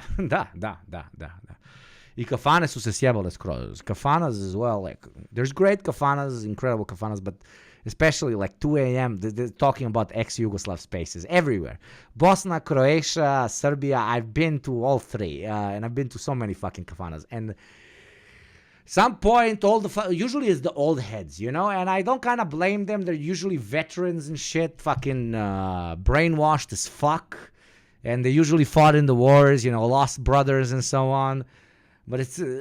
But then they start singing the fucking songs, and it gets fucking weird and shit. It gets so fucking weird. It's a Portuguese Camel cigarette. What's your impression? Portuguese Camel cigarette. Is it so niche? Oh, yeah. Straw? It's got a kick, man. That's what I always think about Camels, is they're very, like, harsh, At least I've always thought that. Like, I can definitely... it's extra fucked up when you, like, somebody from abroad is visiting you, and... you go to the place and it's always a choice. The guys get drunk and start singing ultra-nationalist songs. So you have 2 choices, right? Because the foreign friend you brought doesn't speak the local language, right? The local guy you brought doesn't speak the local language. The foreign guy you brought doesn't speak the local language. And you're always like, should I tell them what they're singing? Because they're looking and they're like, oh, this is so much fun. But if you don't tell them, they start taking out their cameras and start recording, which is a very big fucking no-no. I can't talk about your parts of the world, but in the Balkans, when somebody's singing nationalist songs, you don't fucking record them. Or you tell them and then you ruin their whole mood. Because like, they're singing about how... back in the day, in the war, we killed 300. In the next war, we'll kill 300,000. And you're like, oh, fuck. So you're always in this limbo where you tell them, oh, no, this is like patriotic music and so on. Don't record them. Don't do shit like that. It's always so awkward. It's so fucking awkward. Say, compared to all the others we smoked, that's like way harsher, Way that's more pretty painful. fucking harsh, yeah. Way more painful. That's even harsher That's why I like Camel smoke. There you go. That's what I said. Like, Camels are the original fucking cigarette, okay? They taste like a cigarette. Like a cigarette. Just the NPC cigarette. That's what a cigarette tastes like. Nothing, like, no additives, nothing. Just pure fucking tobacco, pure pain, pure torture. It's nice. Because have the most raspy voices ever. I'm trying to think if there is anything like that in Romania. You guys are great, man.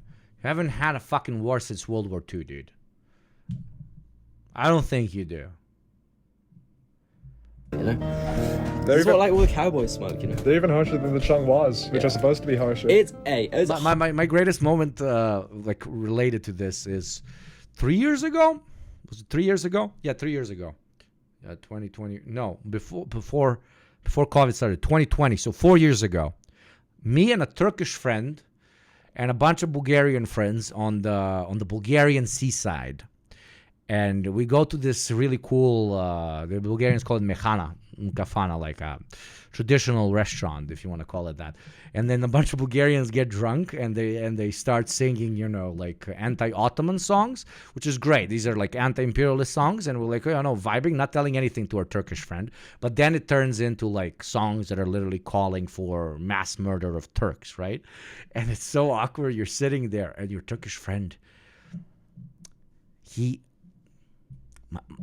my dude starts vibing to it.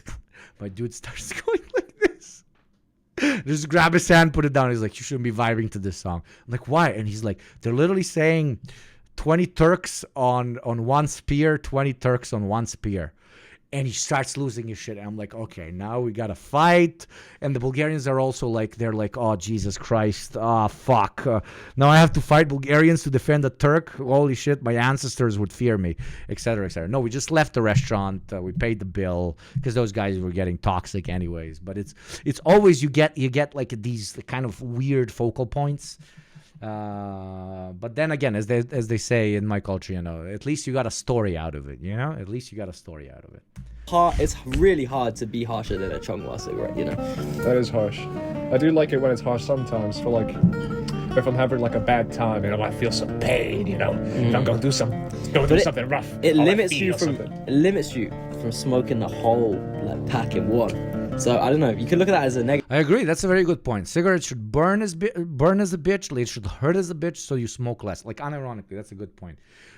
Arguably, cigarettes have been getting more mellow and more mellow and more mellow. I mean, the most mellow version of a cigarette. What is it? It's a fucking vape. It's a fucking vape that you can smoke like 3 without even feeling anything. You know. And the only time you will start coughing is if you actually stop them for 2 weeks. And then you will realize what they've been doing to your fucking lungs, right? Which is literally what happened to me when I moved to Zins and shit. So ironically, it's bad for business to make a cigarette that actually tastes like a cigarette. Because people will not smoke as many cigarettes and not consume as much cigarettes as possible. Negative or a positive, you know? I don't know. I'm not a big fan of Camels, honestly, personally. How do you feel about them in general? I'm not as harsh on the Camel as Leo, right? I fucking hate Camels, dude. If it was up to me, I swear the rest of that. Camels are S tier because they're honest. Camels are S tier because they're honest. Marlboro Golds, Marlboro Golds, I can't fucking pronounce that shit. Marlboro Golds, if they come from the US, also S tier. Like, I don't give a fuck. They just didn't get them from the US. Okay, cup number 3. We're already halfway through the bottle, baby. In like 40 minutes?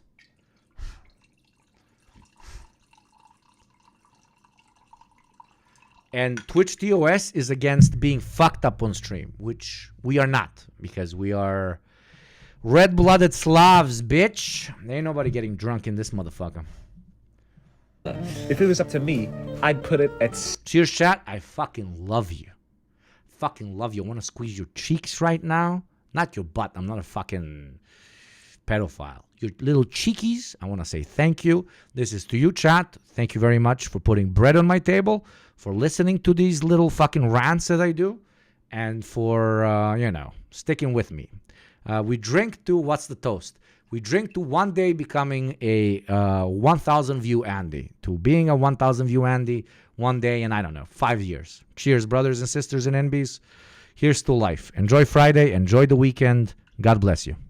C for camel. I don't want to put an F. That's not the worst thing I've ever tasted. No, it's one up from the F. What's that? D. Thank you very much, GOMOLCS, for the sub. Thank you very much, my brother. Camel and D. Camel and D. That's controversial, you know. Let's start off the Natural American Spirit trilogy with Natural American Spirit Yellow. What the fuck is a yellow American Spirits are supposed to be the best cigarettes. What the actual... These are supposed to be the best... Fuck, I've never tried this. I've never even heard these are supposed to be good. Ever in my life. The Natural American Spirit trilogy with Natural American Spirit Yellow. Now, my ex used to smoke Am Spirits. Was awful. But did you ever try them? Hugo, this is my first time finding you on Twitch. What the fuck? Yeah, I kept fucking posting. Usually it's not as degenerate as this. Usually we have like very respectable streams, but welcome, Pride. Welcome. We're very glad to have you here in the great Gunnar state of Israel. Do it, brother. Natural American Spirits are supposed to be the best. Today we're pre-drinking. It's Friday. Going out later. Living life. Cigarettes. You know like what? All communists should. I gotta say something. I don't think I've ever smoked an American Spirit cigarette. Shit. So this is good. I'm losing my virginity here. I got all 3 of these cigarettes from Germany. Okay. Yeah. Is American Spirits also like a weird ass fucking play on Native American culture? Because it kind of sounds like it. I'm a big noob. American Spirits, all that shit. Is it kind of like a play of like, big Native American man sit in a tribe and smoke pipe. Are they playing on, and therefore it is organic and very spiritual and you should smoke? Yes, everybody's yes. Peace pipe. Oh my God. Tell me at least it's owned partially by Native Americans, so it's not as cringe. Is it at least owned partially by Native Americans? Who owns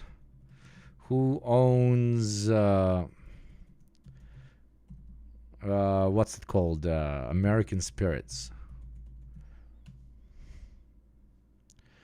Natural American Spirit, often referred to simply as American Spirit.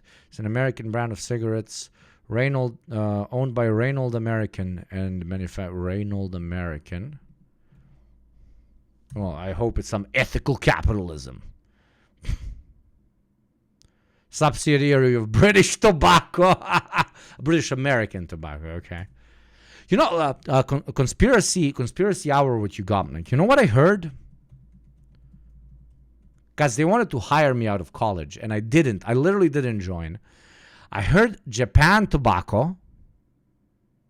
I might kind of... No, I'm not. I heard Japan Tobacco, the Japan Tobacco, like Japanese tobacco, is actually just... I've heard it from a guy working for Japan Tobacco. Like hardcore conspiracy hours with Yugopnik. Like, just ignore me. Thank you very much, Paloki, for the sub. Thank you very much. 6 months. Thank you, my beautiful child soldier, for the support. That it's a CIA subsidiary. They recruit people from Japan Tobacco. The CIA recruits people from Japan Tobacco. Told to me by a guy working in Japan Tobacco. Like insane conspiracy hours with Yugopnik. I have absolutely no proof. But, you know, they always recruit from corporate and they recruit out of college. So they find you in college, you know, you're a straight A student, but you had some troubles, etc., and then they recruit you, but they also recruit from corporate. They always recruit from corporate because if you're in corporate, that kind of means that, you know, you're in line with American empire, blah, blah, blah. But mischance. Dude, I was fucking recruited by Gazprom, bro. By Gazprom. I would have been, right now, I would have been in fucking Ukraine or some shit. But I didn't accept, of course. The alternative universe Yugopnik is so strange. That's why it's so funny to me. It's so funny to me when people tell me that I'm just doing this whole thing for money. You know how much I was fucking paid? Okay, whatever. Lord. Yeah, I'm doing this for money. Absolutely. Yeah, so fucking funny. Find him in the UK. This might be life changing. So fucking funny. First things first. It smells good. It smells good. Tastes good. It tastes pretty muted for a cigarette. Goes down very smoothly. I feel no harshness at all. I'm so excited, man. Yes, Marxist YouTuber, the most lucrative career, right? Yeah. Oh. It's like breathing in air. The average age of colleagues of my rank in the corporation I worked at when I retired, literally, what was it? 8 months ago. I'll tell you, I'm 28. I've told you plenty of times. I'm 28. The average age was 43. People the same rank as me were 43 years of age. I'll calculate it. They were from 55 to 38. I literally looked at it was like 16, 17 of them in the corporate structure for Europe, and I calculated the average. It was 43. I was 28. Okay, if I was in it for the money, like Jesus fucking Christ, I would still be selling. I'm not gonna say the product because then I'm really like fucking threading on exposing what the fuck I worked for. But welcome first time chatters, welcome. Usually these streams are not as degenerate as this, but today is Friday. We're drinking, we're watching cigarette ratings, and we're enjoying our time as we prepare for the beautiful weekend. Damn, that's nice. That's like Swedish wilderness air. Burning nice. No NDAs. No, my friend. I just, I don't want to. I know I'm talking cliches here and shit or whatever, but the most... If I was thinking financially, preaching communism on the internet would quite literally be the dumbest thing I can do. And it is, like, it's the dumbest thing I can do.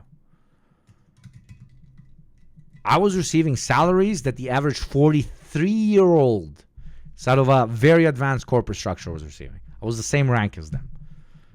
But no, I'm gonna make the money by preaching the communism. No, it's because I love what I fucking do, okay?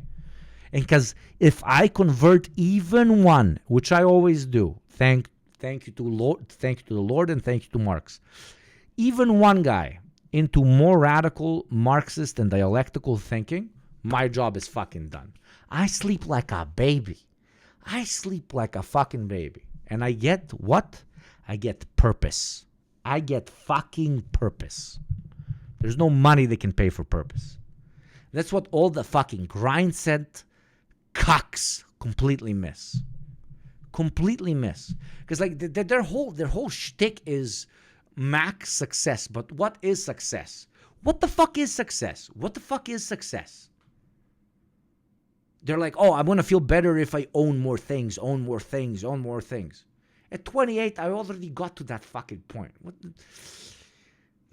It's super fun. Like I don't know. Hopefully, some comrades here in chat, especially the great donos, etc., you guys probably have money. You will understand it. There is nothing more depressing. There is nothing more depressing than you as a communist. You being a communist, hating the shit out of the system, and making very good money. Talking to somebody who is pro-capitalism, and you see they're a brokey ass bitch. They're so fucking broke. And they're like, yes, I salute to the great flag of the dollar sign. And you're looking them straight in the eye and like, dude, you are literally a fucking idiot. When me, a guy who hates the system, still managed to make a decent fucking buck in this system, am talking to you who obviously can't fucking find his place or her place or their place in this system, and yet you're preaching for it, and I can buy your whole fucking family and probably sell them for slavery in Sri Lanka or some shit, and I am against this system, that shows even more that you're a fucking idiot. That's what people that make good money off of this shit, like Hassan and so on, should that's, in my opinion, that's the play they should be using. But they're nice people and they're not going with that play because they're nice human beings. They don't want to make fun of somebody who's not doing well in the system. But fuck that, I'm not a good guy. No, dude, you're extra funny.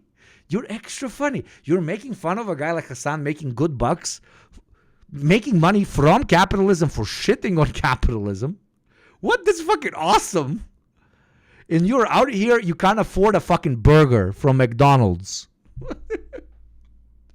Eat my dick. It's like cocked on a next fucking level. As I always say in chat, like, we're taking cuck back, okay? We're taking cuck back.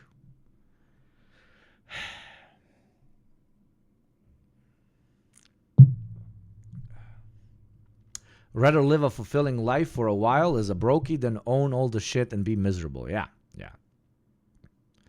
Hating a player who also hates the game. Thank you, Rave Digger. Beautifully put. Thank you. Exactly. Thank you. It's so pathetic. It's so pathetic. I can't think of anything more pathetic. Like there's two peasants, and one peasant is like doing better than the other peasant, but he's also telling the peasant who is not doing as well, dude, like this feudalism shit sucks. The only reason I make money is because I preach against this king, and the guys from across the border, the French, are preaching my British peasant ass, giving me money to preach against the British king. Even though I wish I was getting money from abroad, but you get my point. And he's like, no, what the fuck is wrong with you, man? The king is the shit. I love the king. And you're like, dude, you just cut off your toe and you cooked it because you have no food, because the king has increased taxes on the peasants, on the serfs. But no. If I work really hard, the king is gonna make me into a knight. And you're sitting there like as a well-off guy who is no longer a serf, like paid off his dues and is a knight. You're sitting there as a knight, talking to a peasant, sitting as a well-off proletariat, talking to a broke-ass proletariat, and you're like, dude, this system is bad. And the guy looks you straight in the eyes. He can't afford butter for his bread, And he's like, no. If I only trust the system a bit more, everything's going to turn out well. Anyways, back to camels. I'm sorry for the rant, boys and girls and MBs, but Jesus fucking Christ. It's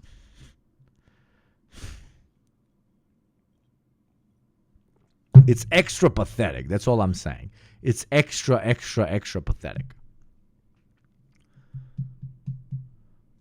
Hard drag as well, It's burning really nicely. Yeah. You get a lot of bang for your buck with these cigarettes, I really like this. I've never had American Spirit. And that's what I'm saying. Like, you should be pieces of shit. If any of you in chat are doing okay in the system, that's why I made the whole video, Rich Socialist. If you're doing well in the system and you're talking to somebody that is economically more disadvantaged than you, be pieces of shit about it. Yes, I am preaching. Be pieces of shit about it. Literally look them in the eyes and literally tell them, dude, you're broke as shit. I can probably buy you and your kids and make you do little dances for me all day, and you will be receiving a higher salary than what your corporation pays you. And yet I don't like the system because it literally makes no sense. This whole system makes no sense. And you are here saying that it does and that we should continue to support it while being brokered in me. That makes no sense. Re-examine yourself. Please, I love you. Re-examine yourself and let's talk in a week. That's what every fucking motherfucker should do, okay? Every fucking motherfucker should do. Call out the brokies. We're all brokies. God bless all proletariats who are brokies. But all proletariats who happen to not be brokies, use that fact to shame the living shit out of your broke-ass fellow proletarians for being pro-capitalist, okay? Use it hard, man. Make them feel as ashamed as possible. No fucking shame in that, bitch. Okay, let's go back to reviewing cigarettes, I guess. That will change today. Slowest burning straight we've had so far, I reckon. Cheers, Tavarishi. Is it exceptional though? But do we dare put it in S tier? It is mutant. It's very chill. Yeah. I like this. I would be open to putting this in S, but like low S. Another low S? Or very high A. I'm thinking high A, because I feel like they can get better than this, these American Spirits. Yeah, okay. Next up in the trilogy is the blue. Jesus Christ, high A. I need to try this shit. Wait, let me put my Zen in, because I'm really feeling like smoking watching these fucks. High A. Okay, American Spirits, I guess. Orientalization of Native American culture in the form of a cigarette is a vibe. If Wow Mao says so, then I live for it. I liked American Spirits when I smoked the light blue pack. Yeah, they have like 2 packs that are reviewing here, I guess. I always get blue cigarettes because I like the color blue. Not anything to do with the strength. He likes the color. American Spirits burn slow. Prepare for a good 5 minutes. Really? Okay. I don't know what blue means in cigarettes. But again, I hope Native Americans at least own this. Because why did everybody lose their shit over Redskins, the fucking team, the baseball team, basketball team? I don't fucking know. American shit. But nobody is losing their shit over American Spirits. It's different. This has got more kick. It's different, is it? Okay. It's got a lot more taste than the yellow. Very nice, though. This is really good. Try that. It's another one I got from Germany. Okay. Which one? Dude, they're fucking... Dude, Wow Mao. Somebody clip this and send to Wow Mao. Dude, you need to come to my fucking country and we need to fucking do a proper fucking review. Dude, you're not even smoking any of the good fucking cigarettes, dude. Where the fuck is Parliament? Where the fuck is Sobranie? What the fuck? Dude, this is not a proper tier list, dude. Jesus Christ. This has got more kick. Ah, it's different, You is know? it? Okay. Which He one of likes these? the color. Natural American Spirit's blue. Okay. This has got more kick. Ah, it's different, You is know? it? Okay. It's got a lot Cheers, chat. Cheers, cheers, cheers. Finishing this cup. Cheers, more cheers. taste than the yellow. Very nice though. This is really good. Try that. It's another one I got from Germany. That's really good. American Spirit might be the way forwards, you know? Yeah. Oh, God, they're not harsh at all. It's They sell these in Germany? What the fuck, man? What the fuck, dude? No, seriously, what the fuck? They sell this in Germany? No way, dude. I'm high as fuck right now and just realized it's not you in the video. Yeah, bruv. Smoke that pipe, brother. It's kind of weird, actually, to expect from a cigarette. It's got good taste though, you know? Yeah. That's got like the taste of a camel, but the hit of like air. I think this is better than yellow. Yeah, because it's got the kick that the yellow one was missing. It is really good. That one's good. That might be S. I agree. This one is an S tier. The Natural American Spirit Selected American Blend. Ooh, that sounds good. It comes in black packaging, so you know they're serious. This is Oh, serious. this is premium business. That's a good name as well. It's not, dude. It's got a much more stand. Black packaging. Oh my god, these fucking Westerners are so fucking cocked, dude. Unless your cigarette pack comes in absolute gold, or ironically, for all my beautiful gay people in chat, if your cigarette pack, okay, this is the most expensive shit. This is literally like insanely expensive. This is 2.5 times the price.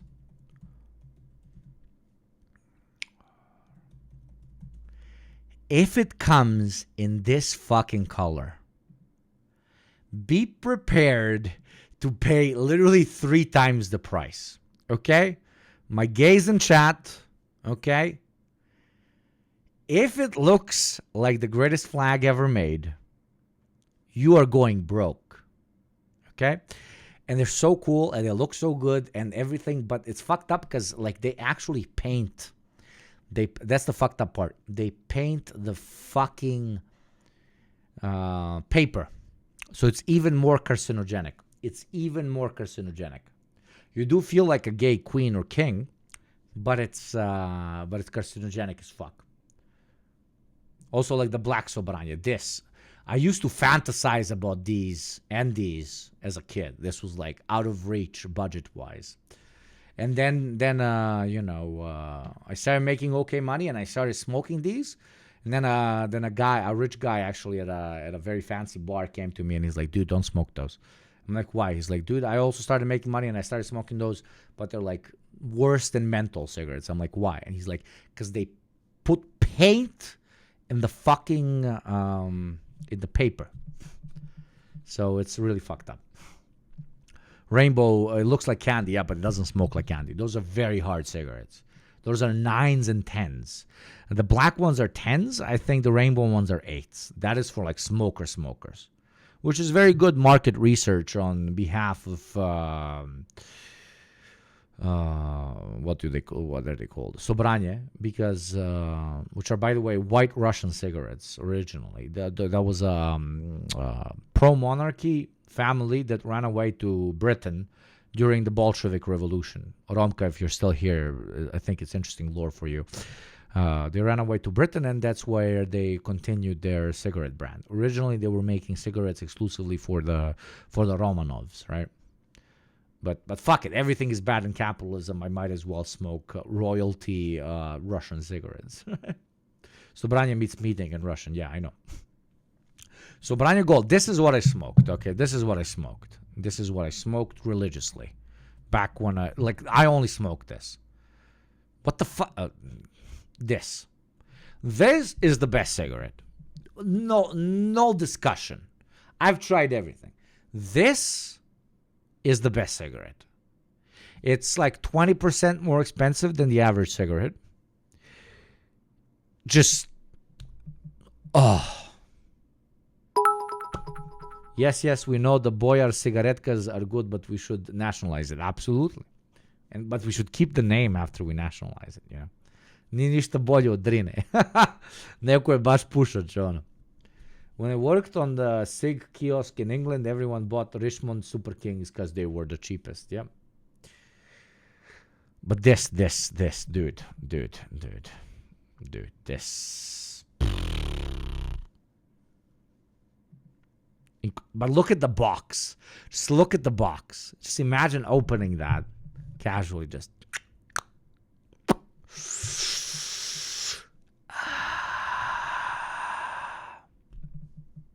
Dude.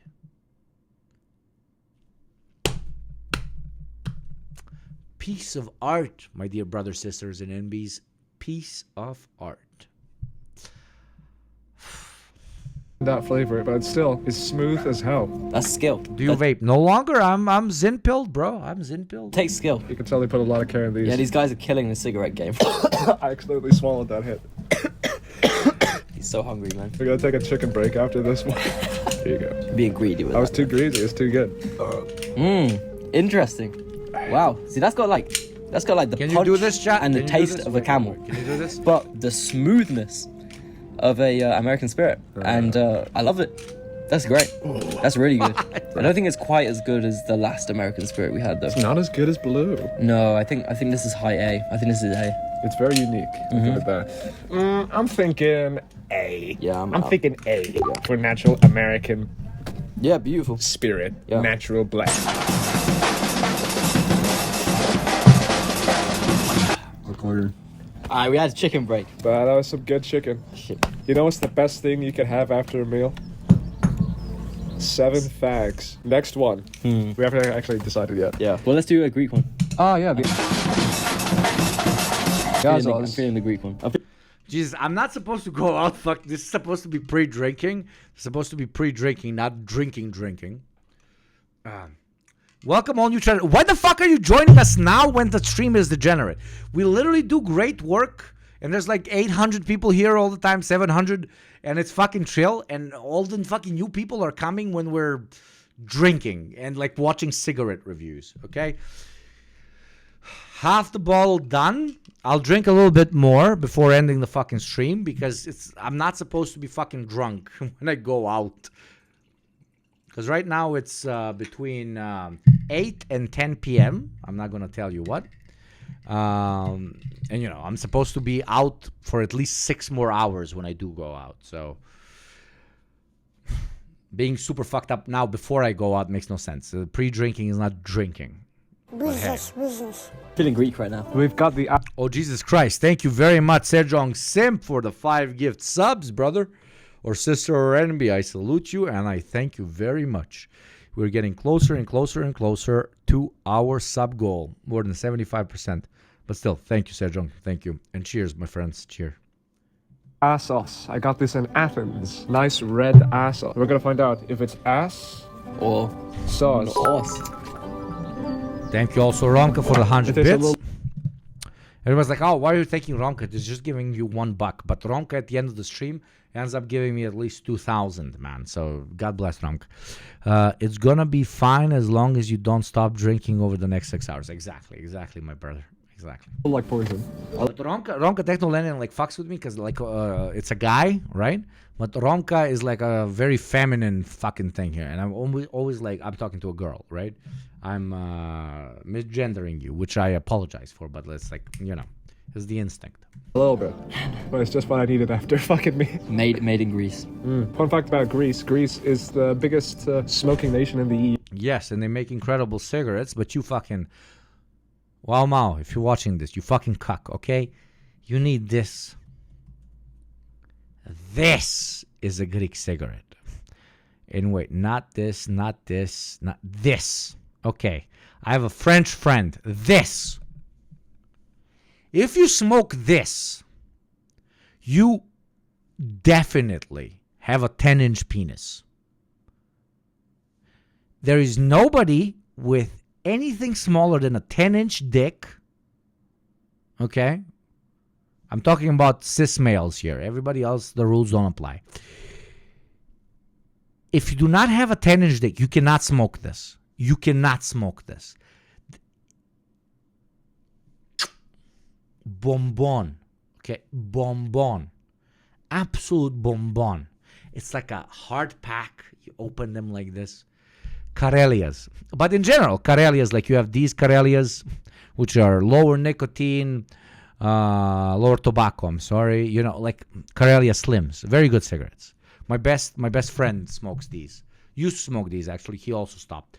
Karelia Slims, incredible. His mom used to make them actually. She used to bring like free ones for me and him. She was a lovely human being. Funny enough, she stopped bringing them. You know why? Again, because of capitalism. Because her company got privatized.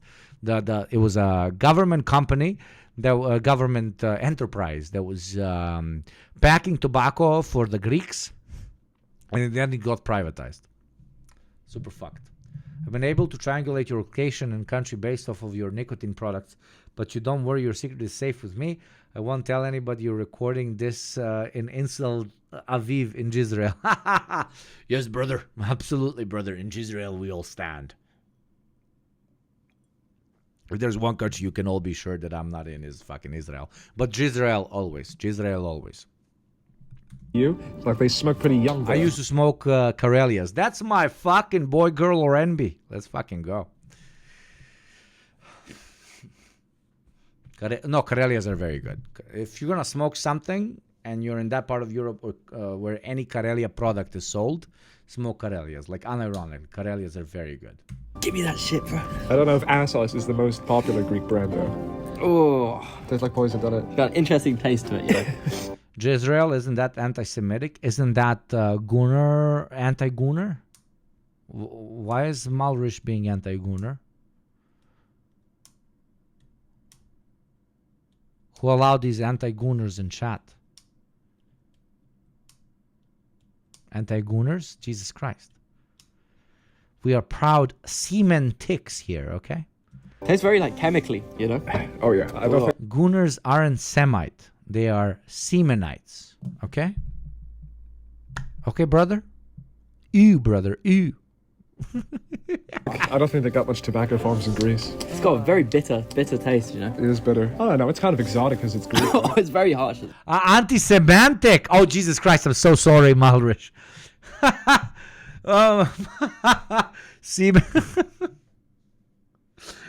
Oh, Malrich got shit for no fucking reason. Sorry, jebote kurac, jebote. Sorry, Malrich.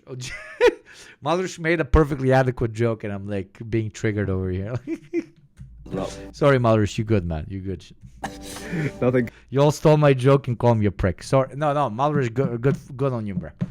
Good on you, bro. Like, sorry, bro. Good so far. It's been I don't know, man. It just has a horrible taste to it. Very bitter. I don't think it's quite F though. It doesn't offend me. No. It's like, okay, you did I could smoke it. I could smoke it. Yeah. I'm giving it a D. Yeah, I'm cool with D. I have no idea what that is. Which one do you want to do next, by the way? Yo, that was good. This next one I'm gonna do is a gold leaf. I'm very excited. This is what I used to smoke when I was a little boy. I was a little young boy. How's the flavour on that? Wow, Mal. Yeah. Yeah. How's that tasting? Don't you want to do the rest of it as you? Just switch back. I thought it was just gonna be me pick. Right. So. Try that. Let me hit, bro. Tell me that's not S. Let me hit. Tell me that's not S. That's a nice damn cigarette. Man, this is the best. Just the niche of the niche of the niche of the crowd of YugopnikTwitch. We vibing. It's Friday. Oh, Jesus Christ, and now an ad played. Fuck you, Twitch, man. Fucking eat my fucking dick, motherfucker. Like, what the fuck, dude? Right as I was about to get emotional with my bros, dude. Anyways, this is nice. This is nice. Cheers. This is very nice. This is very fucking nice. Right, Yeah. we should have started off with this after our meal. Yeah. I really like Gold Leaf. Tasty. It deserves the name Gold. Yeah. I think that's the first tobacco I ever smoked. Good introduction. You've been hooked ever since. Yep. One of the fuck you. That wasn't a fucking ad pitch. Like, eat my fucking dick, motherfucker. Okay. No, seriously. This is nice. This is nice. I really fuck with this. I really fuck with this. I think that's on the level with the yellow American Spirit. Wait, where'd my beer go? Luke, pass me that beer. Thanks, man. Yeah, I like it, man. I think that's on the level. I think I put it on S. Yeah. It deserves it. Man, I know I would vibe with Wow Mouse so fucking hard, dude. He's literally a 7-8 year younger version of Yugopnik. He's literally it. He's literally it. Da si, brate, pijemo, brate. Aj, sipaj si jednu. Jede petak počinje, ima da se pravimo na govna, razumeš? Ima da se pravimo na govna. Over some 6'2". Yeah, dude, that's what I'm saying. Wow Mao needs to come to my fucking home country. not home country, the country I moved to that is also in the Balkans. I moved from the Balkans to the Balkans. I'm the most Balkan fucking cunt there ever has been. And we'll do a part 3 of this fucking video, okay? Next up, the Chesterfield Blues. What the fuck is even? This is What the the normal fuck version. even is this? I got this in Germany as well. I got a lot of even cigarettes is from this? Germany, and I can't lie, it's looking pretty rough since it's about a year old. Yeah. That it's going to be very dry as well, so it's going to be more harsh than usual. We should take that into account. Not much of a difference from the last cigarette, You think? actually. Well, I have quite a preference toward Chesterfields, you know. I've always had a thing for Chesterfields. I think it's because their packet looks so nice. They don't got dead babies on them and shit. No, exactly. Oh, I really like that, you know. I think it's That's A. pretty damn good. So I don't think it's S because it's got a bit of a weird taste to it. Definitely a lot less chemicals than, what was the first thing we recorded? That's The chicken ass breast. sauce. Yeah, no, this is good. This is really good. I think A. Let's put it at A. This is a different Chesterfield. This is a Chesterfield Blue, but it's a Vogue. It's a skinny one. No, it's very feminine and, you know, nice. We used to call these hooker cigarettes before Big Woke made us call them lady cigarettes instead. I wonder, actually, I'm interested in how this will... That's an interesting intercultural moment, by the way. All the skinny cigarettes, everybody like here also call them hoe cigarettes, like, or pussy cigarettes. Match up to the normal blue, because this is still blue. It's tighter. It's a tighter pull. This is also, it's looking pretty damn rough. This is from Poland. Who are these betas thinking they're cool just because they're smoking? Because they're not from, dude. They're not from the Balkans, man. It's the most difficult thing of being an online personality while being a Balkan guy is everybody's kind of mid.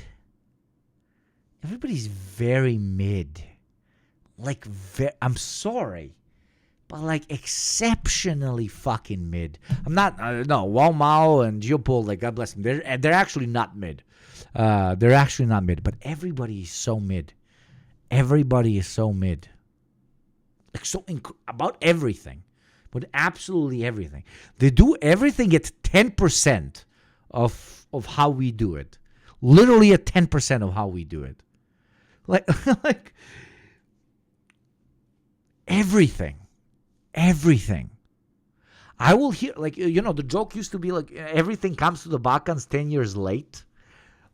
You know, now it's the opposite. Everything comes to the Balkans 10 years early. 10 years early. Remember when we were making fun of Balkanoids for like wearing tracksuits? Every single British rapper right now, tracksuits. Very small example. Like, it's just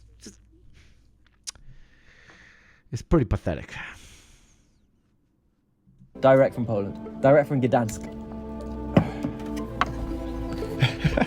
It's the Drake cigarette. Shake it around, dude. Shake your spear. Yeah, vote. Like, thank you very much, Princess Axe Wound, for the sub. Welcome, my beautiful child soldier. 3 months.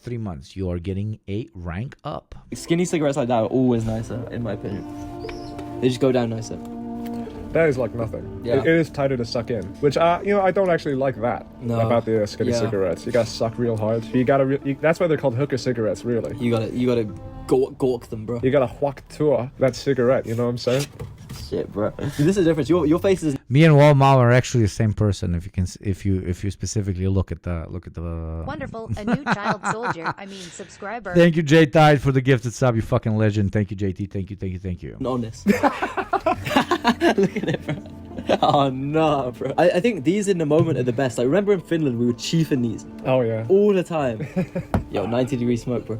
Smoking around corners. Do you think this is better or worse than... Dude, no, like, no joke. Okay, so the fucking tracksuits, the fucking pub culture, you know, now everybody's making fucking, like, copying, like, whatever. Oh, in Britain, like, pub culture or whatever, and, like, all the people with, what do you call them, with money donated from daddy are chilling outside of the pubs and enjoying their life, or ideas that restaurants can be something that runs until 4 a.m. and actually turns into a bar after a point, and they're not really serving food anymore, but it's more of a drink-oriented thing. We've literally been doing this for 100 years. Etc., etc., etc. It's just, you know, Balkans keep winning. That's all I'm saying. Jugoslavia do Tokija, brate. Preko Milvokija. than a normal one. I think it kind of goes below the normal one. Honestly. Okay, yeah, I'm alright to do that. Well, we put it at B. Hassan went live, by the way. RIP viewers. Yeah, I know. It's always live. Now I'm chilling with the OGs of the OGs, guys that even stay after Hassan goes live.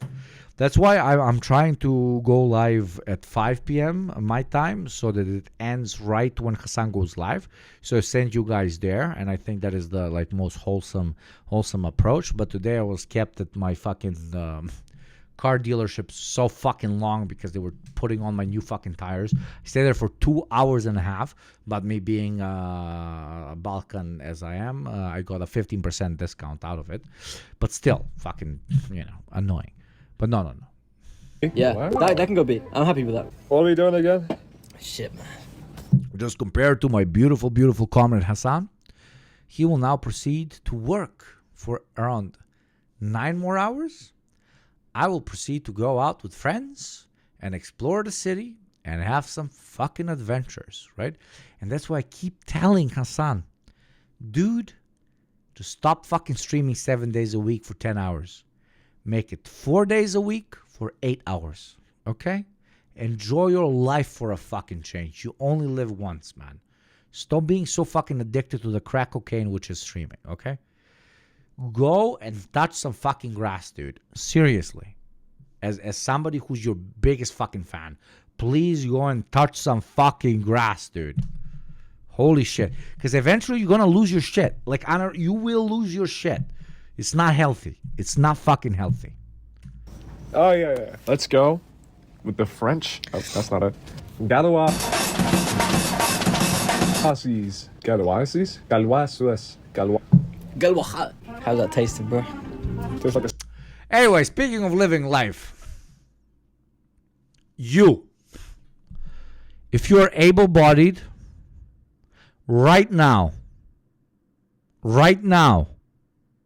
or in 5 hours if you're at work or in college, go out. No friends? Still go out. Friends? Hit up a friend and go out. No girlfriend or boyfriend? Still go out. Girlfriend or boyfriend? Hit up your girlfriend or boyfriend and go out. Go, enjoy life. Touch some fucking grass. Do some stupid shit, because that's the whole fucking point. Go do some stupid shit. I love you. Bye.